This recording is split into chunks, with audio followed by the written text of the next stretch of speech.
शुक्लांबरधरं विष्णुं शशिवर्णं चतुर्भुजं प्रसन्नवदनं ध्यायेत् सर्वविघ्नोपशान्तये। गुरुर्ब्रह्मा गुरुर्विष्णुः गुरुर्देवो महेश्वरः गुरुस्साक्षात् परं ब्रह्म तस्मै श्रीगुरवे नमः। व्यासाय विष्णुरूपाय व्यासरूपाय विष्णवे नमो वै ब्रह्मनिधये वासिष्ठाय नमो नमः। कूजन्तं राम रामेति मधुरं मधुराक्षरम् आरुह्य कविताशाखां वन्दे वाल्मीकिकोकिलं। श्रुतिस्मृतिपुराणानाम् आलयं करुणालयं नमामि भगवत्पादशङ्करं लोकशङ्करं। वागद्धाविव सम्पृक्तौ वागद्धप्रतिपत्तये जगतः पितरौ वन्दे पार्वती परमेश्वरौ।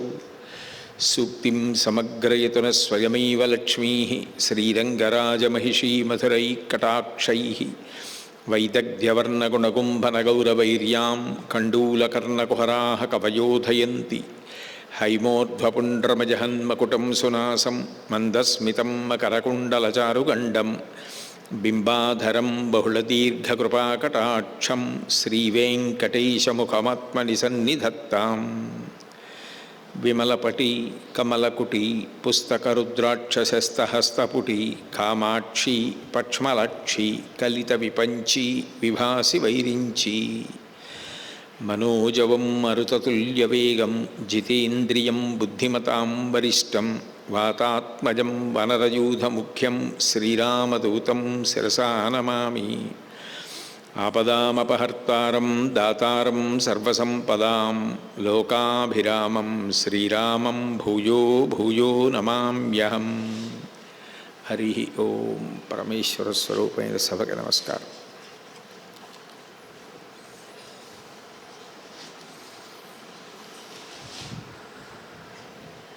లక్ష్మణస్వామి వెళ్ళి మాట్లాడిన తర్వాత సుగ్రీవుడు అన్ని దిక్కులకు కూడా వానరములకు కబురు చేసి అందరూ రామకార్యం కోసం బయలుదేరి రావాలి అని ఆజ్ఞాపించాడు.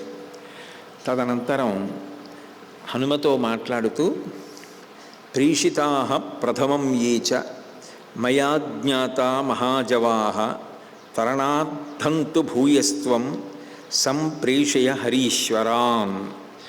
ఇత పూర్వం వెళ్ళిన వాళ్ళు తొందరగా భూమండలంలో ఎక్కడ ఉన్నప్పటికీ కూడా వానరులందరినీ కూడా తీసుకురావాలి అని నేను ఆజ్ఞాపించడం జరిగింది.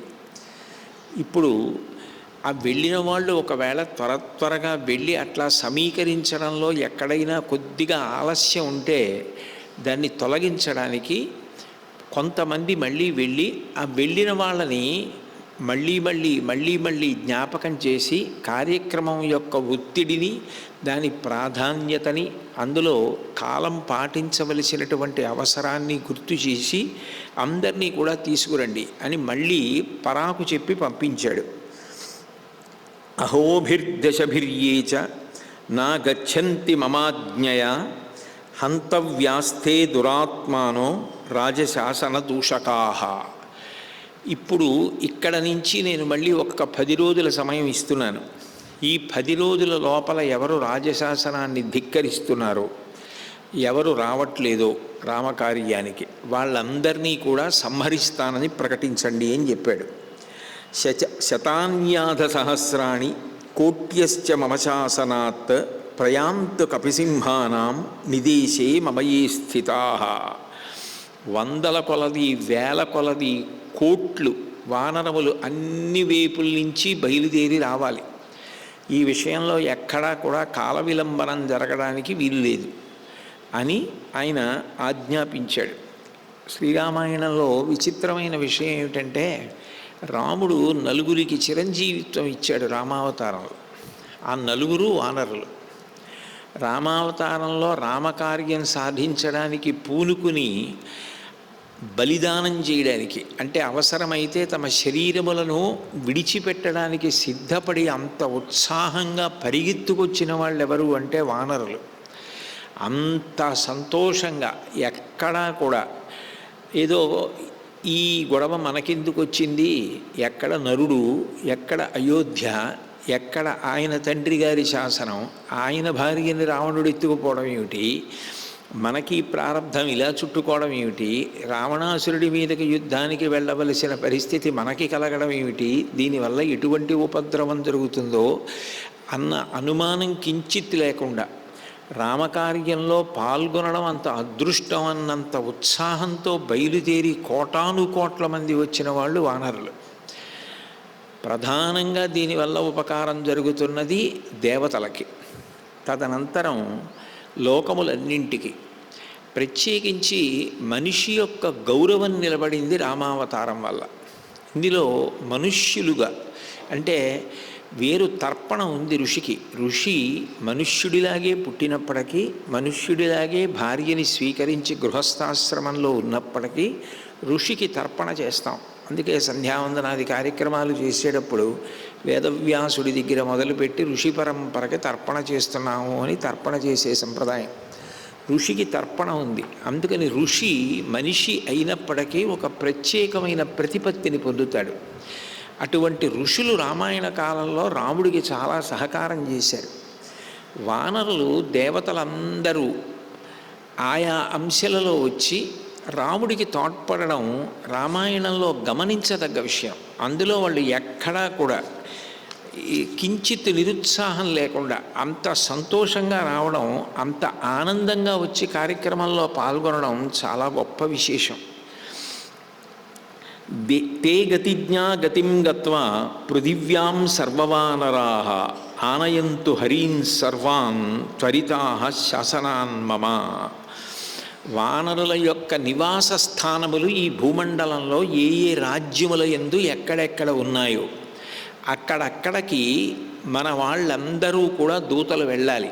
వెళ్ళి వాళ్ళందరినీ కూడా తీసుకుని రావాలి. ఇది వాలి చేసినటువంటి గొప్ప ఉపకారం. వాలి ఈ భూమండలంలో ఎక్కడ వానరములున్నా భల్లూకములున్నా వాటి అన్నింటినీ కూడా వ్యవస్థ చేశాడు. వ్యవస్థ చేసి వాటిని ఒక ఛత్రం కిందకి తీసుకొచ్చాడు. అందుకని సుగ్రీవుడు ఇప్పుడు ఆజ్ఞ ఇవ్వగలుగుతున్నాడు. లేకపోతే వాళ్ళందరూ ఎవరెవరో ఎక్కడున్నారో ఏమీ తెలియకపోతే అసలు రాముడి వెనక బయలుదేరడానికి వానర సైన్యాన్ని సమీకరించడం అంత తేలిక విషయం కాదు. కాబట్టి తస్య వానరరాజస్య శ్రుత్వా వాయుసుతో వచః దిక్షు సర్వాసు విక్రాంతాన్ ప్రేషయామాస వానరాన్. వెంటనే హనుమంతుడు గబగబా బయలుదేరి వెళ్ళి వానరములన్నింటికీ కూడా ఆజ్ఞని జారీ చేసి వెళ్ళి మీరు వానరములను తీసుకురండి అని వానరోత్తములను కొంతమందిని, ఆ వేగం కలిగిన వారిని పంపించాడు. తే సముద్రేషు గిరిషు వనేషు చ సరస్సు చ వానరాన్ సర్వాన్ రామహేతో రచోదయన్. కొంతమంది వానరులు సముద్రంలో నివసిస్తూ ఉంటారు, కొంతమంది నదుల యందు నివసిస్తూ ఉంటారు, కొంతమంది వనముల యందు నివసిస్తూ ఉంటారు, కొంతమంది సరస్సుల యందు నివసిస్తూ ఉంటారు. వీళ్ళందరినీ కూడా రామకార్యం కోసం వెంటనే బయలుదేరి రావాలి అని ఆజ్ఞ ఇవ్వాలి.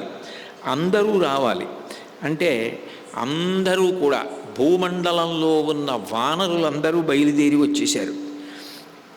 మృత్యుకాలోపమస్యాజ్ఞాం రాజరాజస్య వానరాః సుగ్రీవస్యాయయుః శ్రుత్వా సుగ్రీవ భయదర్శినః.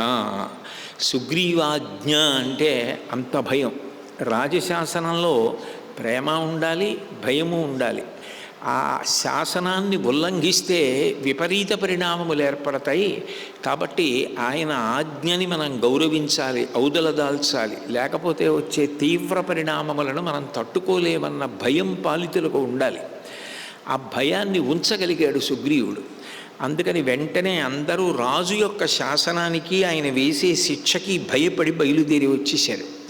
ఆ వచ్చినటువంటి వాళ్ళు కాటుకలా నల్లగా ఉన్నటువంటి వాళ్ళు ఉన్నారు, విశేషమైనటువంటి వేగం కలిగినటువంటి వారు 3 కోట్ల మంది వానరులు అంజనాద్రి నుండి బయలుదేరి వచ్చారు. అట్లాగే అస్తాద్రి అంటే సూర్యుడు ఎక్కడ పశ్చిమ దిక్కున అస్తమిస్తాడో ఆ కొండ నుంచి బయలుదేరి మేలిమి బంగారు ఛాయ కలిగినటువంటి వానరులు 10 కోట్ల మంది వచ్చారు. కైలాస శిఖరం అంటే ఉత్తరం వైపు నుంచి బయలుదేరి 1000 కోట్ల మంది వచ్చారు. కుజగ్రహం ఎలా ఉంటుందో అట్లా ఎర్రటి రంగుతో ఉండే భయంకరమైనటువంటి స్వరూపాలు ఉన్నవాళ్ళు, భీకరమైనటువంటి చేష్టలు చేయగలిగినటువంటి వాళ్ళు కోటానుకోట్ల మంది వానరులు వింధ్యపర్వతం నుంచి బయలుదేరి వచ్చారు, అంటే దక్షిణ దిక్కు నుంచి. అట్లాగే పాలసముద్రం నుంచి కామగమనులు, అంటే ఇచ్చ వచ్చిన రూపమును ధరించి వెళ్ళగలిగినటువంటి వాళ్ళు కొన్ని కోట్ల మంది బయలుదేరి వచ్చారు. అట్లాగే కానుగవనము అన్న ప్రదేశం నుంచి కొబ్బరి మాత్రమే తినేటటువంటి వానర జాతులు సూర్యకాంతుల్ని కప్పేస్తూ భూమి అంతా పరాగము ఆవరించిందా అన్నట్టుగా బయలుదేరి వచ్చారు. అట్లాగే వాళ్ళందరూ వచ్చేటప్పుడు ఒక అద్భుతమైనటువంటి విషయాన్ని చేశారు. వాళ్ళు తేవలసిన కానుకలను తెచ్చారు. అన్ని దిక్కుల నుండి వానరములను తీసుకురావడానికి, కబురు చెప్పడానికి వెళ్ళినటువంటి ప్రధానమైన వానర పెద్దలు ఉన్నారు. వారు వచ్చేటప్పుడు హిమవత్ పర్వత ప్రాంతం నుంచి వస్తుంటే వాళ్ళకక్కడ ఒక గొప్ప సన్నివేశం కనపడింది. అన్న నిష్యందజాతాని మూలాని చ ఫలాని చ అమృతా స్వాదకల్పాని దదృశు తత్ర వానరాః తస్మిన్ గిరివరే రమ్యే యజ్ఞో మాహేశ్వర పురా సర్వదేవ మనస్తోషో బభౌ దివ్యో మనోహర. ఆ హిమవత్ పర్వతం మీద పరమశివుణ్ణి ఉద్దేశించి ఒక గొప్ప యజ్ఞం జరిగింది. అది ఎంతో దివ్యంగా పూర్తయిపోయింది. ఆ అగ్నిహోత్రంలోకి హవిష్యాన్ని సమర్పించినప్పుడు అందులో కొంత భాగం చెదిరి పక్కన పడింది. ఆ పడినటువంటి హవిష్యంలోంచి కొన్ని మూలములు, కొన్ని ఫలములు ఉద్భవించాయి. ఆ ఉద్భవించినటువంటి వాటిని అన్నింటినీ కూడా తీసుకుని కొన్నింటిని తిని, అక్కడ నవవికసనంతో ఉన్నటువంటి హోమశాలలో ఉన్న పువ్వులు కొన్ని తీసుకొని వాళ్ళు బయలుదేరి వచ్చారు. తాని మూలాని దివ్యాని ఫలాని చ పలాశనాః ఔషధాని చ దివ్యాని జగృహు హరియూధపాః. వాళ్ళు వచ్చేటప్పుడు ఆ మూలములు అంటే దుంపలు మొదలైనవి, కొన్ని పళ్ళు, ఆ హోమశాలలో పువ్వులు పట్టుకొచ్చారు. అక్కడ ఆ యజ్ఞం చేసినప్పుడు చిదిరిపడినటువంటి హవిష్యాన్నంలోంచి పుట్టినటువంటి ఆ కందమూలములకు ఉన్న గొప్పతనం ఏమిటంటే, తదన్న సంభవం దివ్యం ఫలం మూలం మనోహరం యక్కశ్చిత్ సకృదశ్నాతి మాసం భవతి తర్పితః. అది కానీ ఒక పండో, ఓ కాయో, ఓ దుంపో ఎవరైనా తింటే ఇక నెల్లాళ్ల పాటు వాళ్ళు ఆహారం తీసుకోక్కర్లేదు, అంత శక్తివంతం అది. అటువంటి ప్రసాదాన్ని వాళ్ళు అక్కడి నుంచి తీసుకొచ్చి సుగ్రీవుడికి సమర్పణం చేశారు. ఇంకా అంతకన్నా గొప్ప ప్రసాదం లోకంలో ఎక్కడుంటుంది? ప్రసాదం ఇవ్వడం అంత గొప్ప విషయం, ప్రసాదం తీసుకోవడం అంత గొప్ప విషయం. ప్రసాదం తీసుకునేవాడికి ప్రసాదం మీద శ్రద్ధ ఉండాలి. ప్రసాదం తీసుకున్నవాడు ప్రసాదాన్ని తాను మంచినీళ్లు తాగినటువంటి ఎంగిలి నీళ్లు మిగిలిపోయినటువంటి పాత్ర పక్కన పెట్టేవాడికి ప్రసాదం యొక్క విలువ ఏం తెలిసినట్టు? ప్రసాదం తీసుకోవడం అంటే అంత మర్యాదగా తీసుకోవాలి. ప్రసాదం ఇవ్వడం అంటే అంత మర్యాదస్తులకు ఇవ్వాలి. కొన్ని సజ్జఫలితం, కొన్ని వెంటనే ప్రసాదం నోట్లో వేసుకుని వెళ్ళాలి. అంతేగాని తర్వాత ఎప్పుడో వెడతానని ప్రసాదం పట్టుకెళ్ళి తిరస్కారం అంటే గబుక్కుని నోట్లో వేసుకోవడం మర్చిపోతామేమో.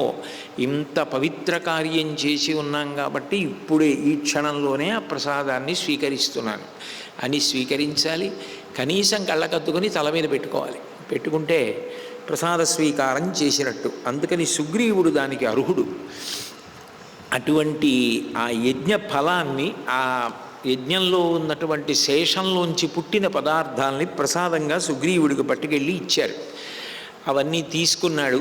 ఆ వచ్చినటువంటి వానర సమూహములను చూశాడు, చాలా సంతోషించాడు. మనం ఇప్పుడు రామచంద్రమూర్తి దగ్గరికి వెడదామని లక్ష్మణస్వామిని పిలిచి, ఇప్పుడు రాజు కాబట్టి రాజు ఎట్లా బయలుదేరి వెళ్ళాలో అట్లా బయలుదేరి వెళ్ళాలి సుగ్రీవుడు. కనుక నేను పల్లకిలో వెడతాను, నువ్వు కూడా పల్లకి ఎక్కువ అన్నాడు. ఇత్యుక్త్వా కాంచనం యానం సుగ్రీవః సూర్యసన్నిభం బహుభిః హరిభిః యుక్తం ఆరురోహ సలక్ష్మణః. అనేక మంది వానర ప్రముఖులు మోసేటటువంటి ఆ పల్లకీలో బయలుదేరి సుగ్రీవుడు లక్ష్మణ సహితుడై వెడుతున్నాడు. పల్లకీ ఎక్కడం, పల్లకీ మోయడం, పల్లకీలో కూర్చోవడం, కూర్చుని గడిపే విధానం, ఇవన్నీ గొప్ప గొప్ప విశేషాలే. ఎందుకనంటే మహాస్వామి వారు పల్లకీలో వెడుతుండేవారు. మహాస్వామి వారి పల్లకీ మొయ్యాలి అంటే ఒక నియమం ఉండేది. కామాక్షి కామాక్షి కామాక్షి కామాక్షి అంటూ మొయ్యాలి పల్లకి. తలుపులు వేసేసి ఉండేవి. ఆయన పల్లకి లోపల కూర్చొని ధ్యానం చేస్తుండేవారు.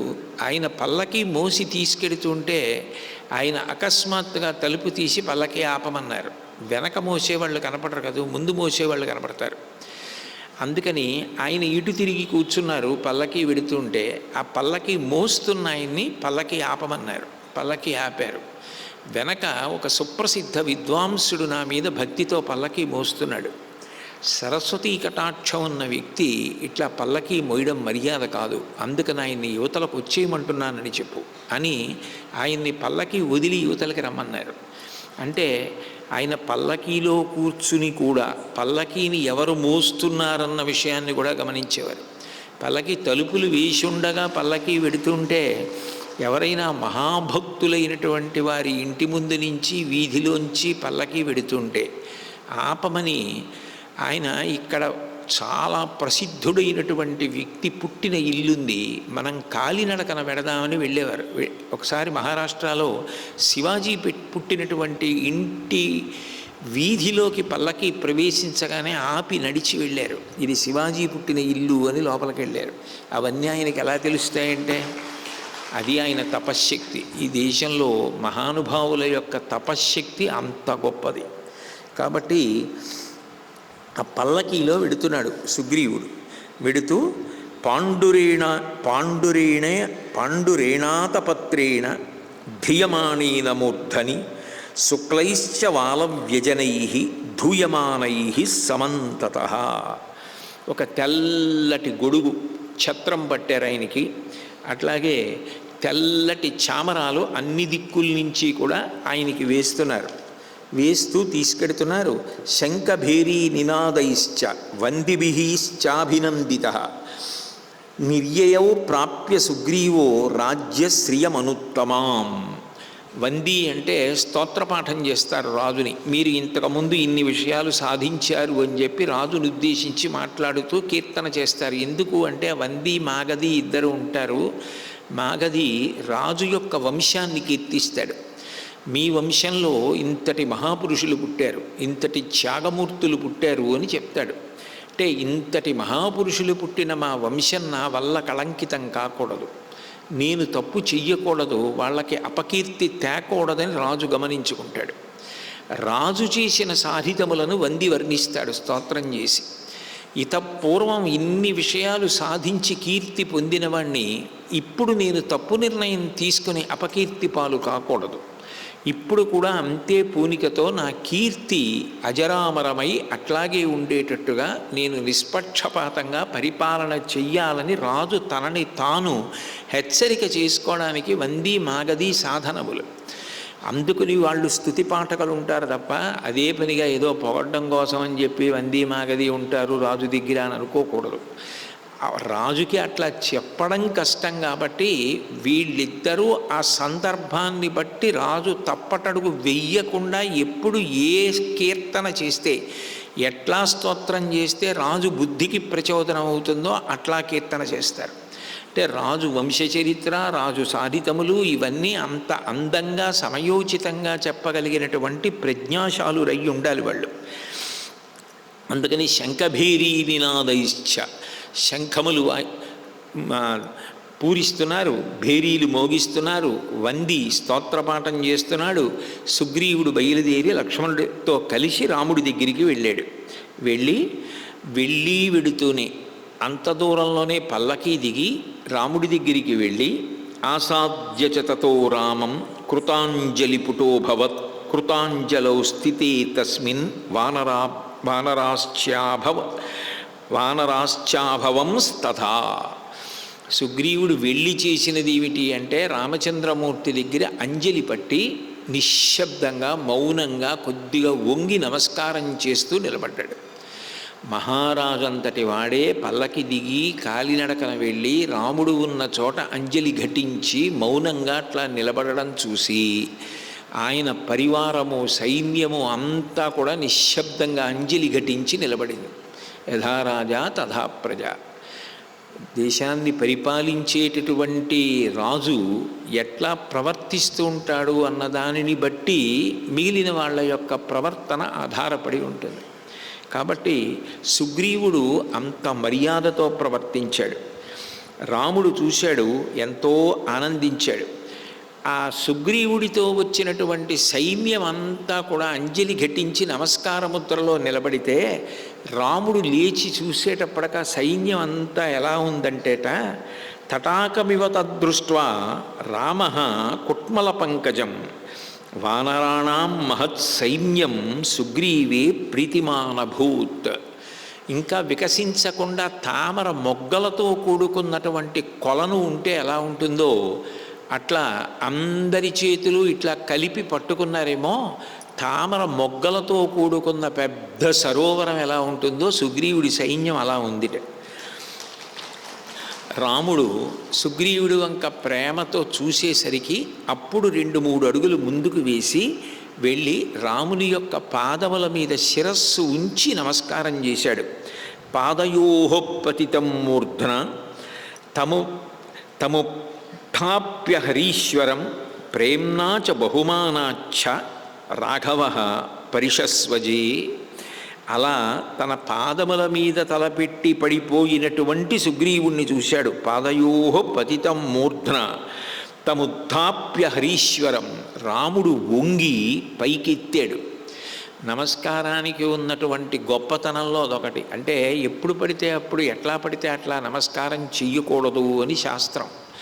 నమస్కారం ఎంతో ప్రశాంతంగా, అవతల ఆయన చెప్పినది వినడానికి కావలసినంత వ్యవధానంతో ఉన్నారు అంటేనే ప్రవర చెప్పి నమస్కారం చేయాలి. అంతే తప్ప ఎక్కడ పడితే అక్కడ ఎప్పుడు పడితే అప్పుడు ప్రవర చెప్పి చేయకూడదు. అభివాదం అంటే దానికో ముద్ర ఉంటుంది, దానికో పద్ధతి ఉంటుంది. అలా చేసినది ఏదో దానిని అభివాదము అంటారు. అట్లాగే నేల మీద పడిపోతారు, స్వర్ణదండం పడిపోయినట్టు పడిపోయాడు అంటారు, దాన్ని ప్రణిపాతము అంటారు. ఒక కర్ర ఉందనుకోండి, కర్ర అనకుండా బంగారు కర్ర అంటారు, స్వర్ణదండం అని. అది ఎప్పుడు పడిపోతుంది? ఇలా నేను పట్టుకుని పైన ఇలా పట్టుకున్నాను అనుకోండి, అది నిలబడి ఉంటుంది. నేను చెయ్యి తీసేశాను అనుకోండి, అది నేల మీద పడిపోతుంది. నేను అన్న అహంకారం వదిలిపెట్టే కానీ నేల మీద పడిపోతాడు. ఎలా పడిపోయాడు అంటే, ఇక ఇంతకన్నా కిందకి నేను పడిపోవడానికి అవకాశం లేదు. ఎంత కిందకు పడిపోవచ్చో అంత కిందకు పడిపోయి ఉన్నాను. మీరు నిలబడినటువంటి మహాపురుషులు, మీరు ఇలా పడిపోయిన వారు కారు. కానీ మీరు నా కొరకు వంగాలి, వంగి నా భుజముల పట్టుకొని నన్ను మీరు ఉద్ధరించి పైకెత్తాలి అని చెప్పడానికి ప్రణిపాతం చేస్తారు. అమ్మవారి దగ్గరికి వెడితే ప్రణిపాతం చాలు, ఆవిడ దగ్గర ఏమీ మాట్లాడక్కర్లా. ఓ స్వర్ణదండం ఎలా పడిపోతామో అలా పడిపోతే చాలు, కాపాడుతుంది. రాముడి దగ్గర చెప్పాలి నోరు విప్పి, సకృదేవ ప్రపన్నాయ తవాస్మీతి చయాచతే అభయం సర్వభూతేభ్యో దదామ్యేతద్వ్రతం మమ అని యుద్ధకాండలో ప్రతిజ్ఞ. రామా నేను నీవాడనయా అనాలి. ఎక్కడ ఎట్లా చెయ్యాలో అట్లాగే చెయ్యాలి నమస్కారం. సాష్టాంగం చేసేటప్పుడు వెనక ఏమైనా పవిత్రమైన ఉంటే సాష్టాంగం చేయకూడదు. ఇప్పుడు నేను ఇక్కడ సాష్టాంగం చేశాననుకోండి, వెనక యంత్రం ఉంది, అందుకని సాష్టాంగం చేయకూడదు. ఎప్పుడు సాష్టాంగం చేయాలో అది చూసుకుని చేయాలి. ఎవరికి ఎన్ని చేయాలో అన్నీ చెయ్యాలి, అంతేగాని అంతకన్నా ఎక్కువ చేయకూడదు, తక్కువ చేయకూడదు. ఓ పీఠాధిపతి సన్యాసి దగ్గరికి వెళ్ళారనుకోండి, 4 మాటలు చేయాలి. నారాయణ నారాయణ నారాయణ నారాయణ నారాయణ నారాయణ అంటూ చేయాలి. వాళ్ళ దగ్గర ఏ కోరిక కోరకూడదు. సన్యాసి దగ్గర తల్లిదండ్రులకి ఒక్క నమస్కారం చాలు. తల్లిదండ్రుల్ని కూడా ఏమీ అడగకూడదు, ఎందుకంటే వాళ్ళని అడిగితే ఇస్తారా, అడగకపోయినా ఇస్తారు. అందుకని అడగరు తల్లిదండ్రులని. భగవంతుడి దగ్గర ఏమైనా అడగచ్చు. నమస్కార వైశిష్ట్యము అని నమస్కారానికి అన్ని నియమాలు, మర్యాద, పద్ధతి ఉంటాయి. అందుకని నమస్కారం చేసే విధానాన్ని బట్టి సంస్కారం తెలిసిపోతూ ఉంటుంది. ఓ ఇంత సంస్కారవంతుడు, ఇన్ని తెలుసున్నవాడు అని తెలిసిన. ఒకసారి తెలియకపోయినా, నమస్కారం పెట్టడం తెలియకపోయినా మనసులో ఆ పవిత్రత, ఆ భక్తి ఉన్నా కూడా అది ఏదో అడ్డగిస్తుంది, తప్పవుతుందని నేను ప్రతిపాదించట్లేదు. ఆ భక్తి ఉన్నప్పుడు అది కాపాడుతుంది. కానీ తెలిసి చేయడం ఇంకా మర్యాద అవుతుంది. కాబట్టి ఆ పడిపోయినటువంటి వాణ్ణి చూశాడు రాముడు. ఆయన వంగి పైకెత్తాడు. పైకెత్తి పాదయోః పతితం మూర్ధ్న తముద్ధాప్య హరీశ్వరం ప్రేమ్నా చ బహుమానాచ్చ రాఘవ పరిషస్వజే. చాలా ప్రేమతోటి ఆ సుగ్రీవుణ్ణి ప్రియమార కౌగిలించుకున్నాడు. కౌగిలించుకొని ఎప్పుడు మాట్లాడినా రాముడి శాస్త్రమే మాట్లాడతాడు. చాలామంది వచ్చారో, ఎక్కడెక్కడి నుంచి వచ్చారు, చాలా సంతోషం, అట్లా మాట్లాడడం. ఏది నోరు విప్పి మాట్లాడినివ్వండి, శాస్త్రమే ఉంటుంది అందులో. వచ్చినవాడు రాజు. రాజుకి ఏ మంచి మాటలు చెప్పాలో అవే చెప్తాడు. ఎందుకంటే 4 నెలల తర్వాత వచ్చాడు కాబట్టి ఇప్పుడు ఇక దిప్పి పొడవడం, సమయం అయిపోయిందనడం ఇవన్నీ అనవసరం. ఒక రాజు గుర్తుపెట్టుకోవలసిన మంచి మాటలు ఏవి చెప్పాలో అవి మంచి మాటలుగా అలా ప్రేమగా మాట్లాడతాడు, అంతే, మిత్రుడిగా. అంతేగాని ఇంకా అస్తమానం కోపం పెట్టుకుని పుండు కిలిగినట్టు ఇంకేదో పాత సందర్భాన్ని అదే పనిగా కిలుగుతూ ఉండడం, మాట్లాడుతూ ఉండడం అలా చేయడు. మిత్రుడు తప్పు చేయకూడదు, మందలించాడు, అయిపోయిందంతే. ఇంకా ప్రేమైకమూర్తి, ఇక కనపడితే ఆ ప్రేమ అంతే. కానీ అవతలవాడి యొక్క బాగు కోసం మంచి మాట ఒక్కటే మాట్లాడుతూ ఉంటాడు. అక్కరలేని పుల్లు మాటలు రాముడి దగ్గర కనపడవు. ధర్మమర్థంచ కామంచ ఎస్తుకాలే నిషేవతే విభజ్య సతతం వీర సరాజా హరిసత్తమ.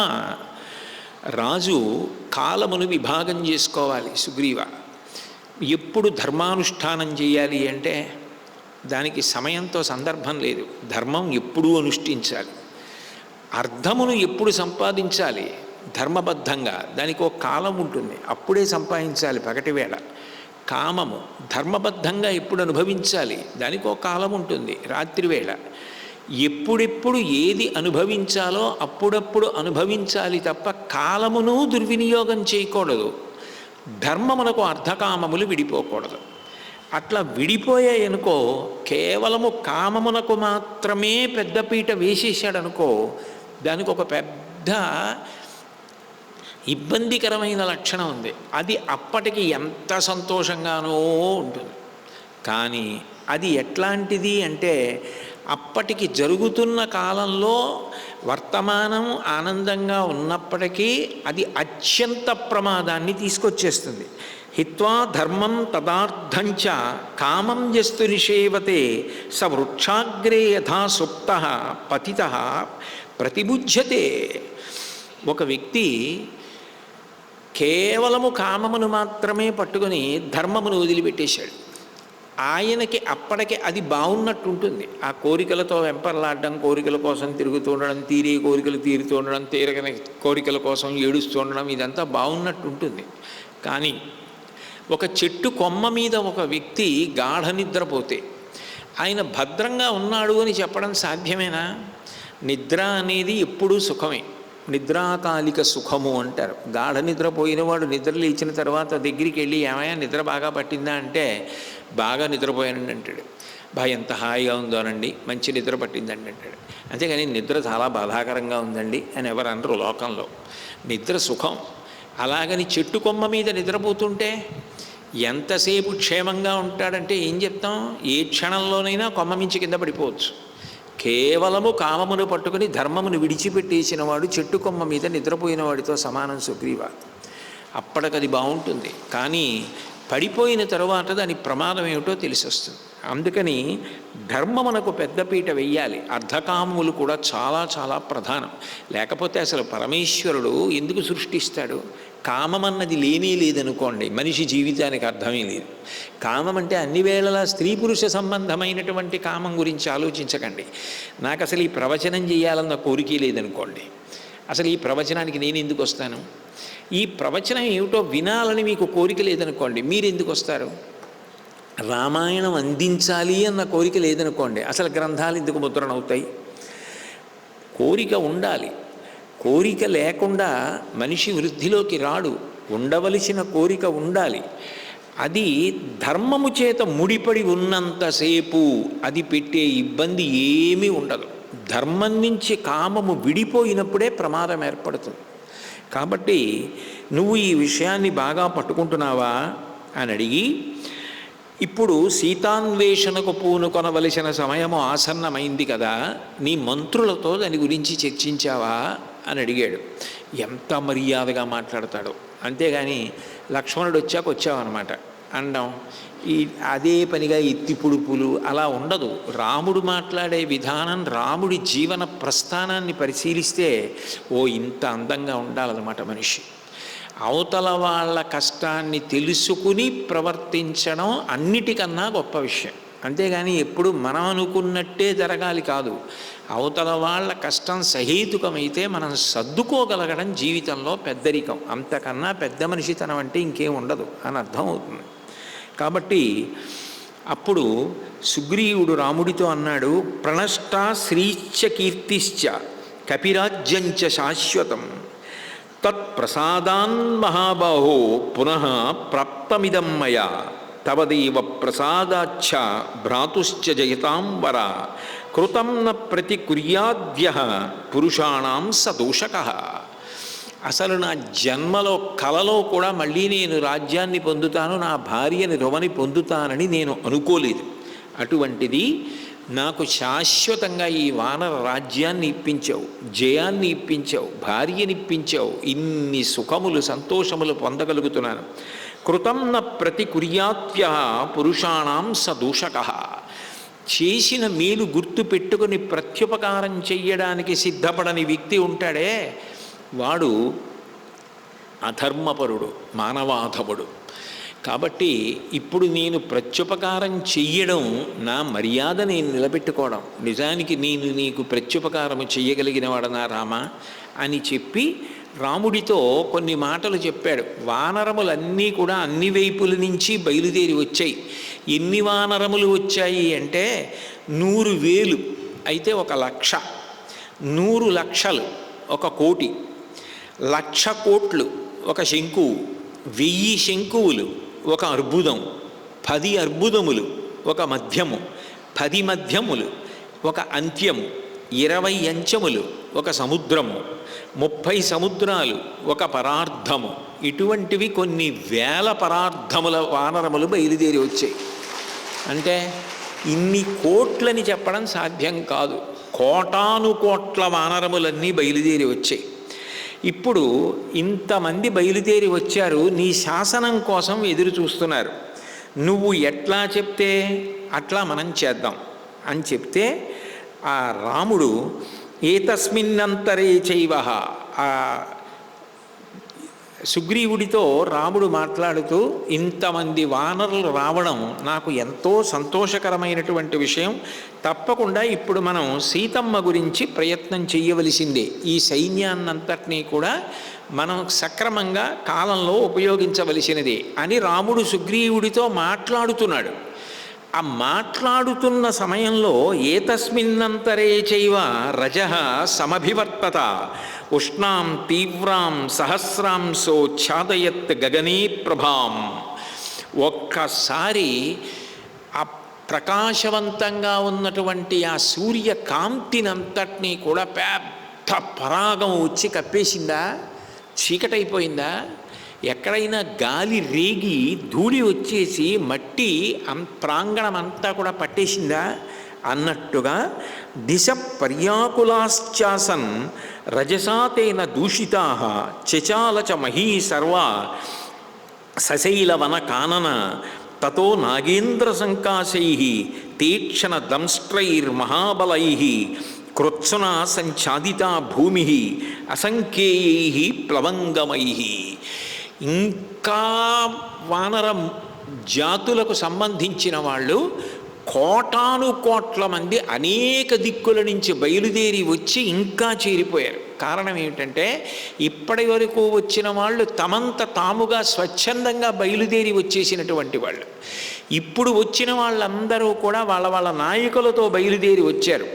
ఎంత గొప్పవాళ్ళు అంటే నాదేయై పార్వతీయైశ్చ సాముద్రైశ్చ మహాబలై హరిభిః మేఘనిర్హ్రాదైః అన్యైశ్చ వనచారిభిః. వాళ్ళందరూ ఎక్కడి నుంచి వచ్చినటువంటి వాళ్ళు అంటే కొంతమంది నదులలో నివాసం చేసేవాళ్ళు, కొంతమంది పర్వతముల మీద నివాసం చేసేవాళ్ళు, కొంతమంది సాముద్రైశ్చ, కొంతమంది సముద్రంలో నివాసం చేసేవాళ్ళు, కొంతమంది మేఘం పిడుగు పడేటప్పుడు గర్జిస్తే ఎలా ఉంటుందో అలా అరవగలిగిన వాళ్ళు. వాళ్ళందరూ వచ్చారు. తరుణాదిత్యవర్ణైశ్చ శిశిగౌర్యశ్చ వానరై పద్మకేసరవర్ణైశ్చ శ్వేతైర్మేరు కృతాలయై. వాళ్ళందరూ కూడా మేరుపర్వత ప్రాంతం నుంచి వచ్చినటువంటి వాళ్ళు. తెల్లగా తరుణాదిత్యవర్ణైశ్చ, తెల్లటి రంగులో ఉన్నవాళ్ళు కొంతమంది. ఉదయిస్తున్నటువంటి చంద్రబింబం ఎలా ఉంటుందో అలా ఎర్రని రంగులో ఉన్నటువంటి వాళ్ళు కొంతమంది. పద్మకేసరములు ఎలా ఉంటాయో అటువంటి రంగులో ఉన్నవాళ్ళు కొంతమంది. శశి గౌర్యైశ్చ వానరై, కొంతమంది తెల్లగా ఉన్నటువంటి వాళ్ళు. శశి గౌరైశ్చ వానరై, శశి అంటే చంద్రబింబం, చంద్రబింబం ఎలా ఉంటుందో అటువంటి తెల్లటి రంగులో ఉన్నవాళ్ళు కొంతమంది. కోటి సహస్రైర్దశభి శ్రీమాన్ పరివృతస్తథా వీర శతవలిర్నామ వానర ప్రత్యదృశ్యత. ఆ వచ్చిన వాళ్ళలో శతవలి అనేటటువంటి వానర వీరుడు తన వెంట 10,000 కోట్ల మంది వానరములను తీసుకొని వచ్చాడు ఆ సమయంలో.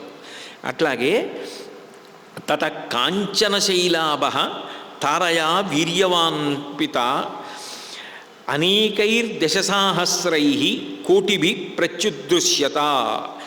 ఆ తార సుగ్రీవుడి యొక్క భార్య, ఒకప్పుడు వాలి భార్య, అంగదుడి యొక్క తల్లి. ఆ తార యొక్క తండ్రి సుషేణుడు కోటాను కోట్ల మందితో కలిసి బయలుదేరి, ఇన్ని కోట్లు అని లెక్క పెట్టడం సాధ్యం కాదు, అన్ని కోట్ల మంది వానరులతో కలిసి బయలుదేరి వచ్చాడు. తథాపరేణ కోటీనాం సహస్రేణ సమన్విత పితా రుమాయా సంప్రాప్త సుగ్రీవ శ్వశురో విభూ. ఆ సుగ్రీవుడి యొక్క మామగారు అంటే రుమ తండ్రి, ఆయన బయలుదేరి వచ్చాడు. ఆయన వచ్చినప్పుడు ఆ రుమ తండ్రి కోటాను కోట్ల మంది వానరుల్ని తీసుకుని ఆయన వచ్చాడు. అట్లాగే పద్మకేసర సంకాశ తరుణార్క నిభానన బుద్ధిమాన్ వానరశ్రేష్ఠ సర్వవానరసప్తమ అనేకైర్బాహుసాహస్రై వానరాణాం సమన్విత పితా హనుమత శ్రీమాన్ కేసరీ ప్రత్యదృశ్యత గోలాంగోల మహారాజో గవాక్షో భీమవిక్రమ వృత కోటి సహస్రేణ వానరాణం అదృశ్యత.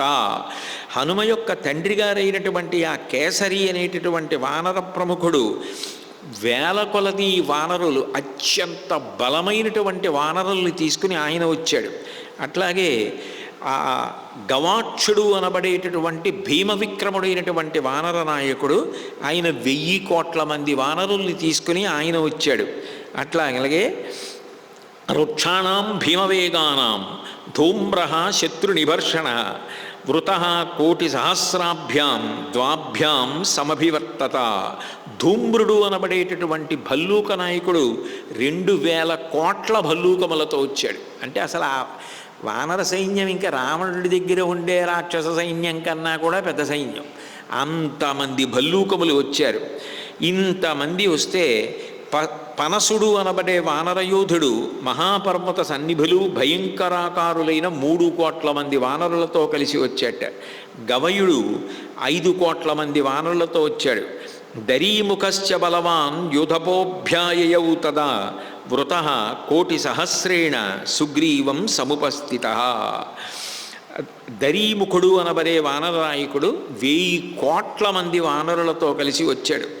వృక్షరాజో మహాతేజ జాంబవాన్ నామనామత కోటిభిర్దశభిప్రాప్త సుగ్రీవస్య వశే స్థిత.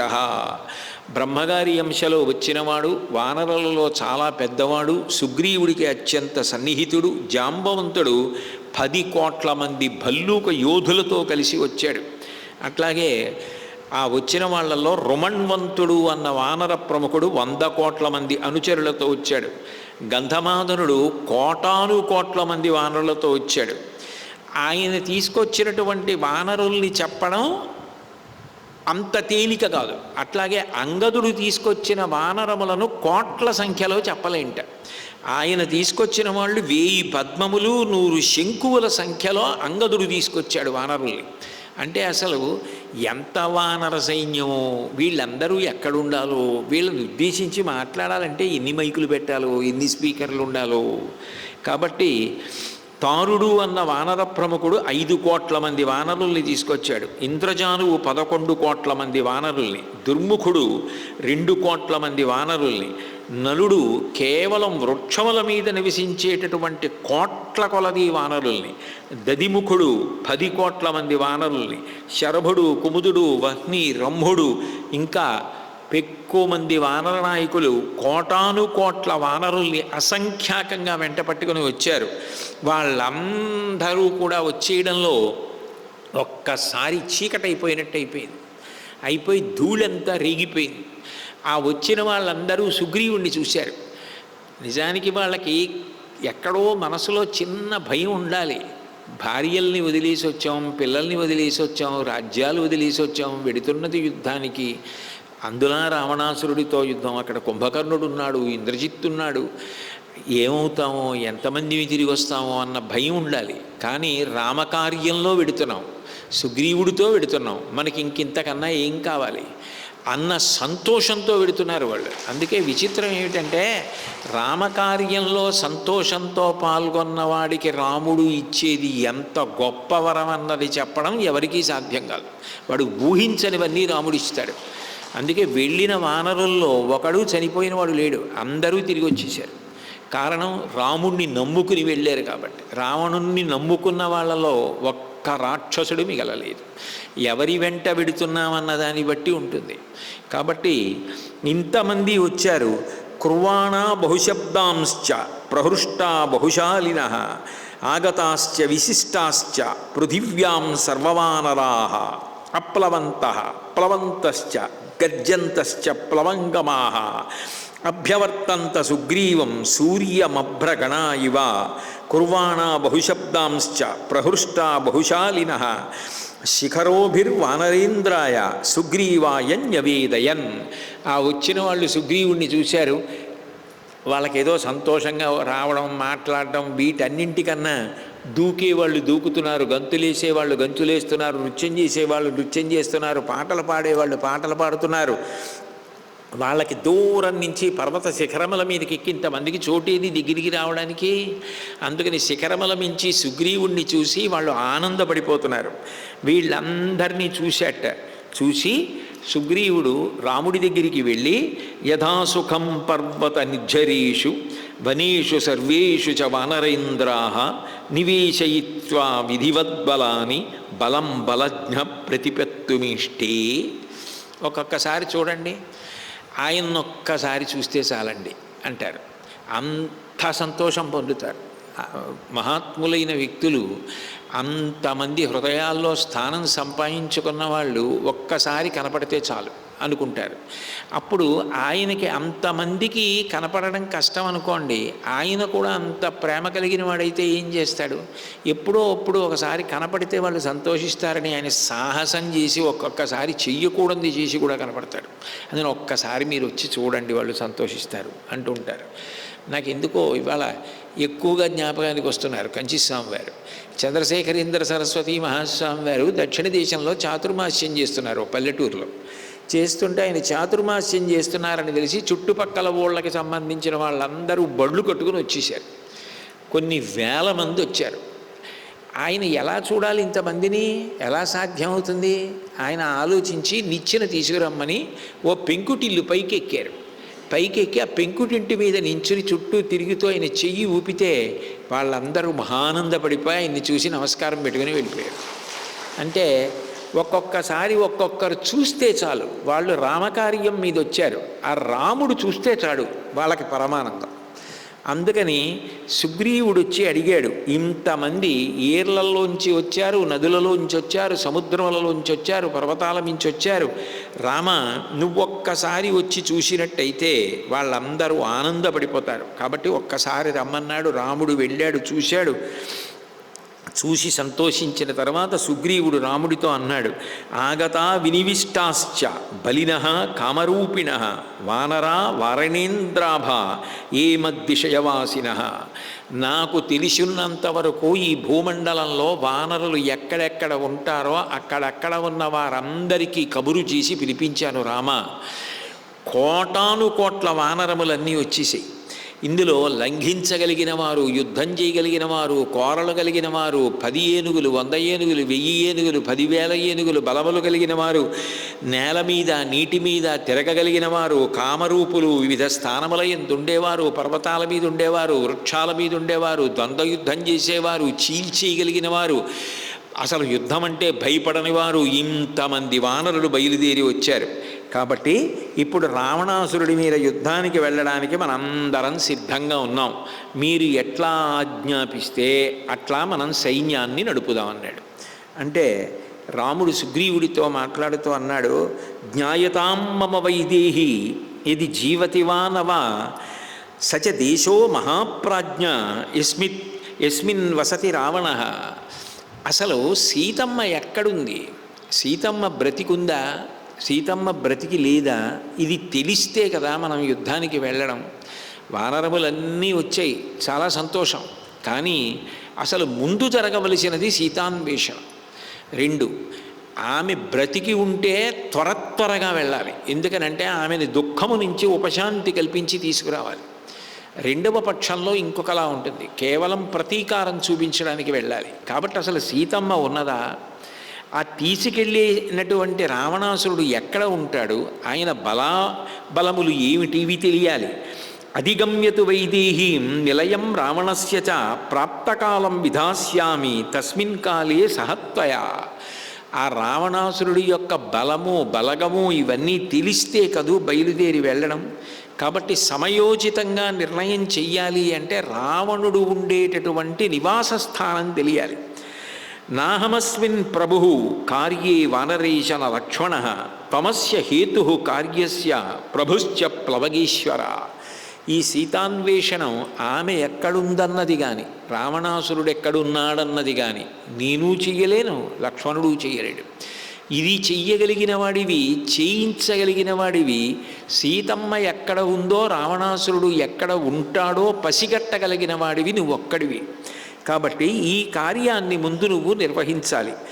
త్వమేవాజ్ఞాపయ విభో మమ కార్య వినిశ్చయం త్వం హి జానాసి యత్కార్యం మమ వీరరసంశయ. ఇప్పుడు సీతాన్వేషణం కోసం ఎవరు వెళ్ళాలి, ఎక్కడికి వెళ్ళాలి, ఎట్లా జాడ కనిపెట్టాలి, ఇవి చెప్పడానికి తగిన ప్రజ్ఞాశాలివి నువ్వు.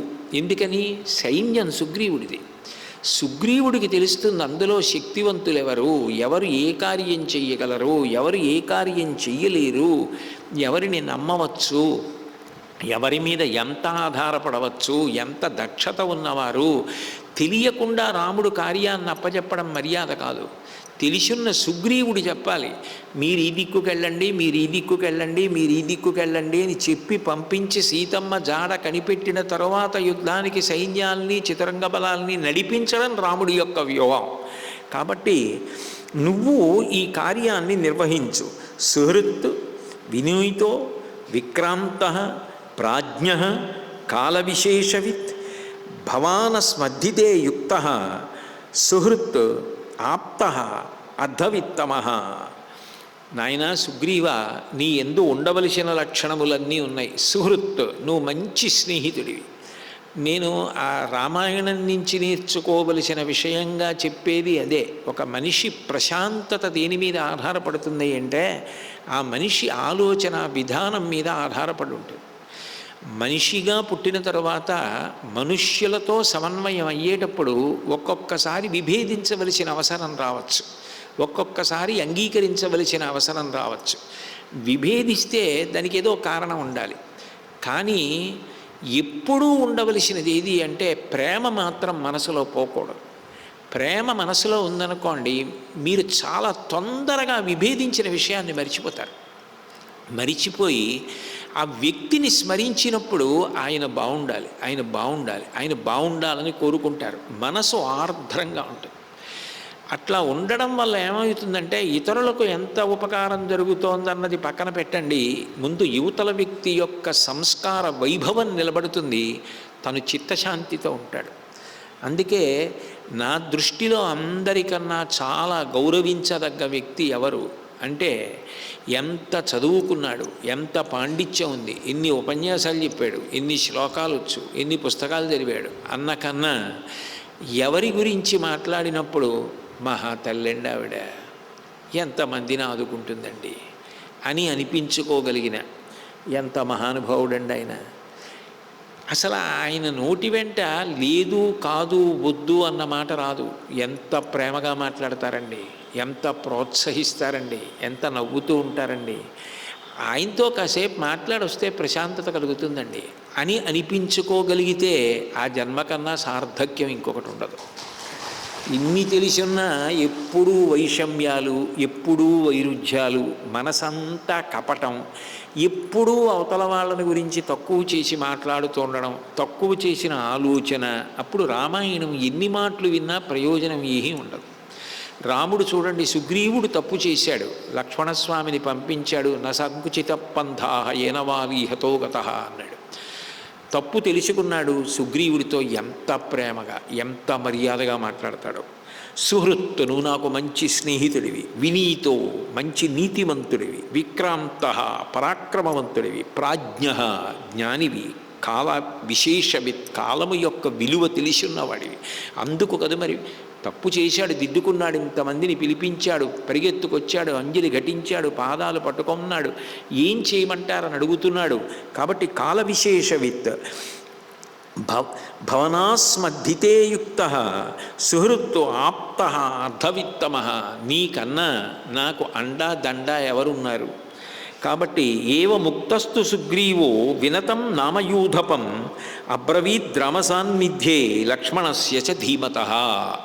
రాముడు ముందు సీతాన్వేషణ జరగాలి, ఇది నీ వల్ల జరగాలి అని అన్నాడు. అన్నప్పుడు రాముడి మాటలో ఉండేటటువంటి గాంభీర్యాన్ని అర్థం చేసుకోవడము అన్న మాటకు అర్థం ఏమిటంటే, రాముడి ఆజ్ఞని అంత మర్యాదగాను అవదలదాల్చడం. అవి నేను చెప్తే ఏం బాగుంటుందండి, మీరే చెప్పండి మీరే చెప్పండి అనడం కాదు. రాముడు ఒక మాట చెప్పాడు అంటే ఆయన ఎందుకు ఆలోచించి చెప్పారు. కాబట్టి వెంటనే చొరవ తీసుకొని తను ఎట్లా మాట్లాడాలో ఎట్లా నిర్వహించాలో అట్లా నిర్వహించడం అందం. రామాయణం చదువుకుంటే ఎప్పుడు ఎక్కడ ఎట్లా ప్రవర్తించాలి, ఎట్లా మాట్లాడాలి అన్న దాంట్లో కోటో వంతు రామాయణంలోంచి వచ్చిన మనిషి జీవితం సంస్కరింపబడుతుంది. ఏం కావాలండి, ఎవరో పెద్ద దేశానికి అంతటికీ పెద్ద ఉపకారం చేసేసి చేసినా చేయకపోయినా చేసే వాళ్ళల్లా మాట్లాడేయడానికి కొంతమంది వేరే ఉంటారు. అవన్నీ అక్కర్లేదు. మనం ఎక్కడ పుట్టామో అక్కడ మనం పుట్టినందుకు మన తల్లి తండ్రి, కట్టుకున్నందుకు భార్య, పుట్టినందుకు పిల్లలు, తోడబుట్టినందుకు తోబుట్టువులు, ఉన్నందుకు వీధిలో వాళ్ళు, ఉన్నందుకు ఊళ్ళో వాళ్ళు మనని చూసి సంతోషించి భయపడకుండా ఉంటే చాలంతకన్నా జన్మసార్థక్యమైంది. కాబట్టి ఆయన వినతుడు అన్నవారిని పిలిచాడు. పిలిచి ఆయనతో మాట్లాడుతున్నాడు. రాముడు లక్ష్మణుడు ఇద్దరు పక్కనే ఉన్నారు. ఆయనతో మాట్లాడుతూ అన్వేషణానికి పంపిస్తున్నాడు. రామాయణంలో ఇదొక అద్భుతమైనటువంటి ఘట్టం. ఎందుకనంటే ఈ పంపించేటప్పుడు సుగ్రీవుడు ఏం చేశాడంటే ముందు తూర్పు దిక్కుతో మొదలుపెట్టాడు. సర్వసాధారణంగా మనం ఏం చేస్తామంటే ఎక్కడ ఉంటే అక్కడి నుంచి తూర్పు దిక్కుని చూపిస్తాం. అది సాధారణంగా వ్యావహారికమైన విషయం. దిక్కు తెలియలేదనుకోండి అసలు మీరు ఏమీ చేయలేరు. దిగ్భ్రాంతి అంటారు. దిక్కే తెలియలేదనుకోండి వాడు ఏం చేస్తాడు, ఓ సంధ్యావందనం చేసుకోవాలి, తూర్పుకి తిరిగి కూర్చోవాలి. తూర్పెటు ఎలా? తూర్పెటో తెలియాలంటే దిగ్భ్రాంతి ఇవ్వాలంటే శివాలయానికి వెళ్ళమన్నారు. అందుకే శివాలయానికి వెళితే ఏ శివాలయానికి వెళ్ళినా పానవట్టం ఉత్తర దిక్కుకుంటుంది. పానవట్టం ఎటుందో చూసామనుకోండి మిగిలిన దిక్కులు తెలిసిపోతాయి. అది ఉత్తరం అయితే ఇంకా తెలిసిపోలా మిగిలిన దిక్కులేటో. అందుకని శివాలయానికి వెళితే దిగ్భ్రాంతి పోతుంది అంటారు. దిక్కులు చెప్పేటప్పుడు శాస్త్రీయమైన విధానం ఒకటి ఉంటుంది. అది మనందరం సంకల్పంలో చెప్తుంటాం.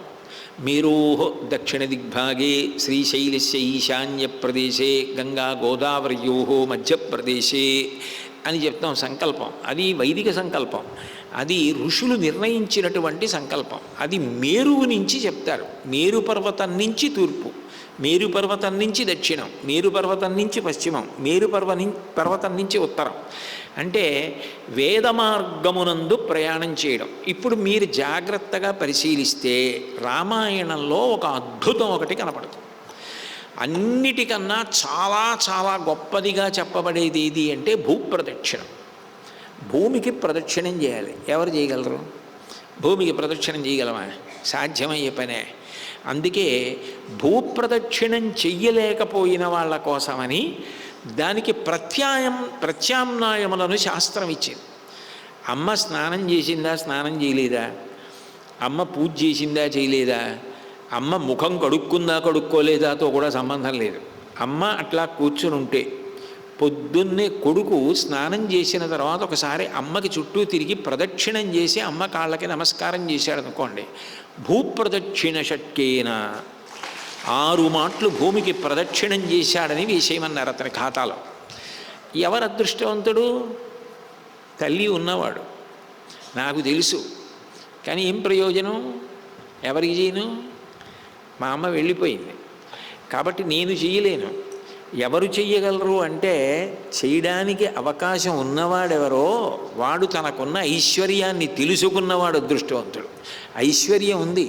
నాని పాల్కీవాల ఓ మాట అంటాడు, తన ఇంటిలోనే పాతు ఉంది, పెద్ద నిధి ఉంది, కానీ అది నిధి ఉన్నది అని తెలియక ఆ ఇంటిలోనే దరిద్రం అనుభవిస్తున్నవాడు ఎటువంటి వాడో, సాంస్కృతి వైభవము తెలియక ప్రవర్తించలేనివాడు అటువంటి దరిద్రం అనుభవిస్తున్నవాడు అయిపోతాడు. కాబట్టి జాతి అందుకోవలసిన విషయాలని చెప్తోంది. అప్పుడు తల్లి లేదని బెంగపెట్టుకోక్కర్లేదు. గోప్రదక్షిణం భూప్రదక్షిణం.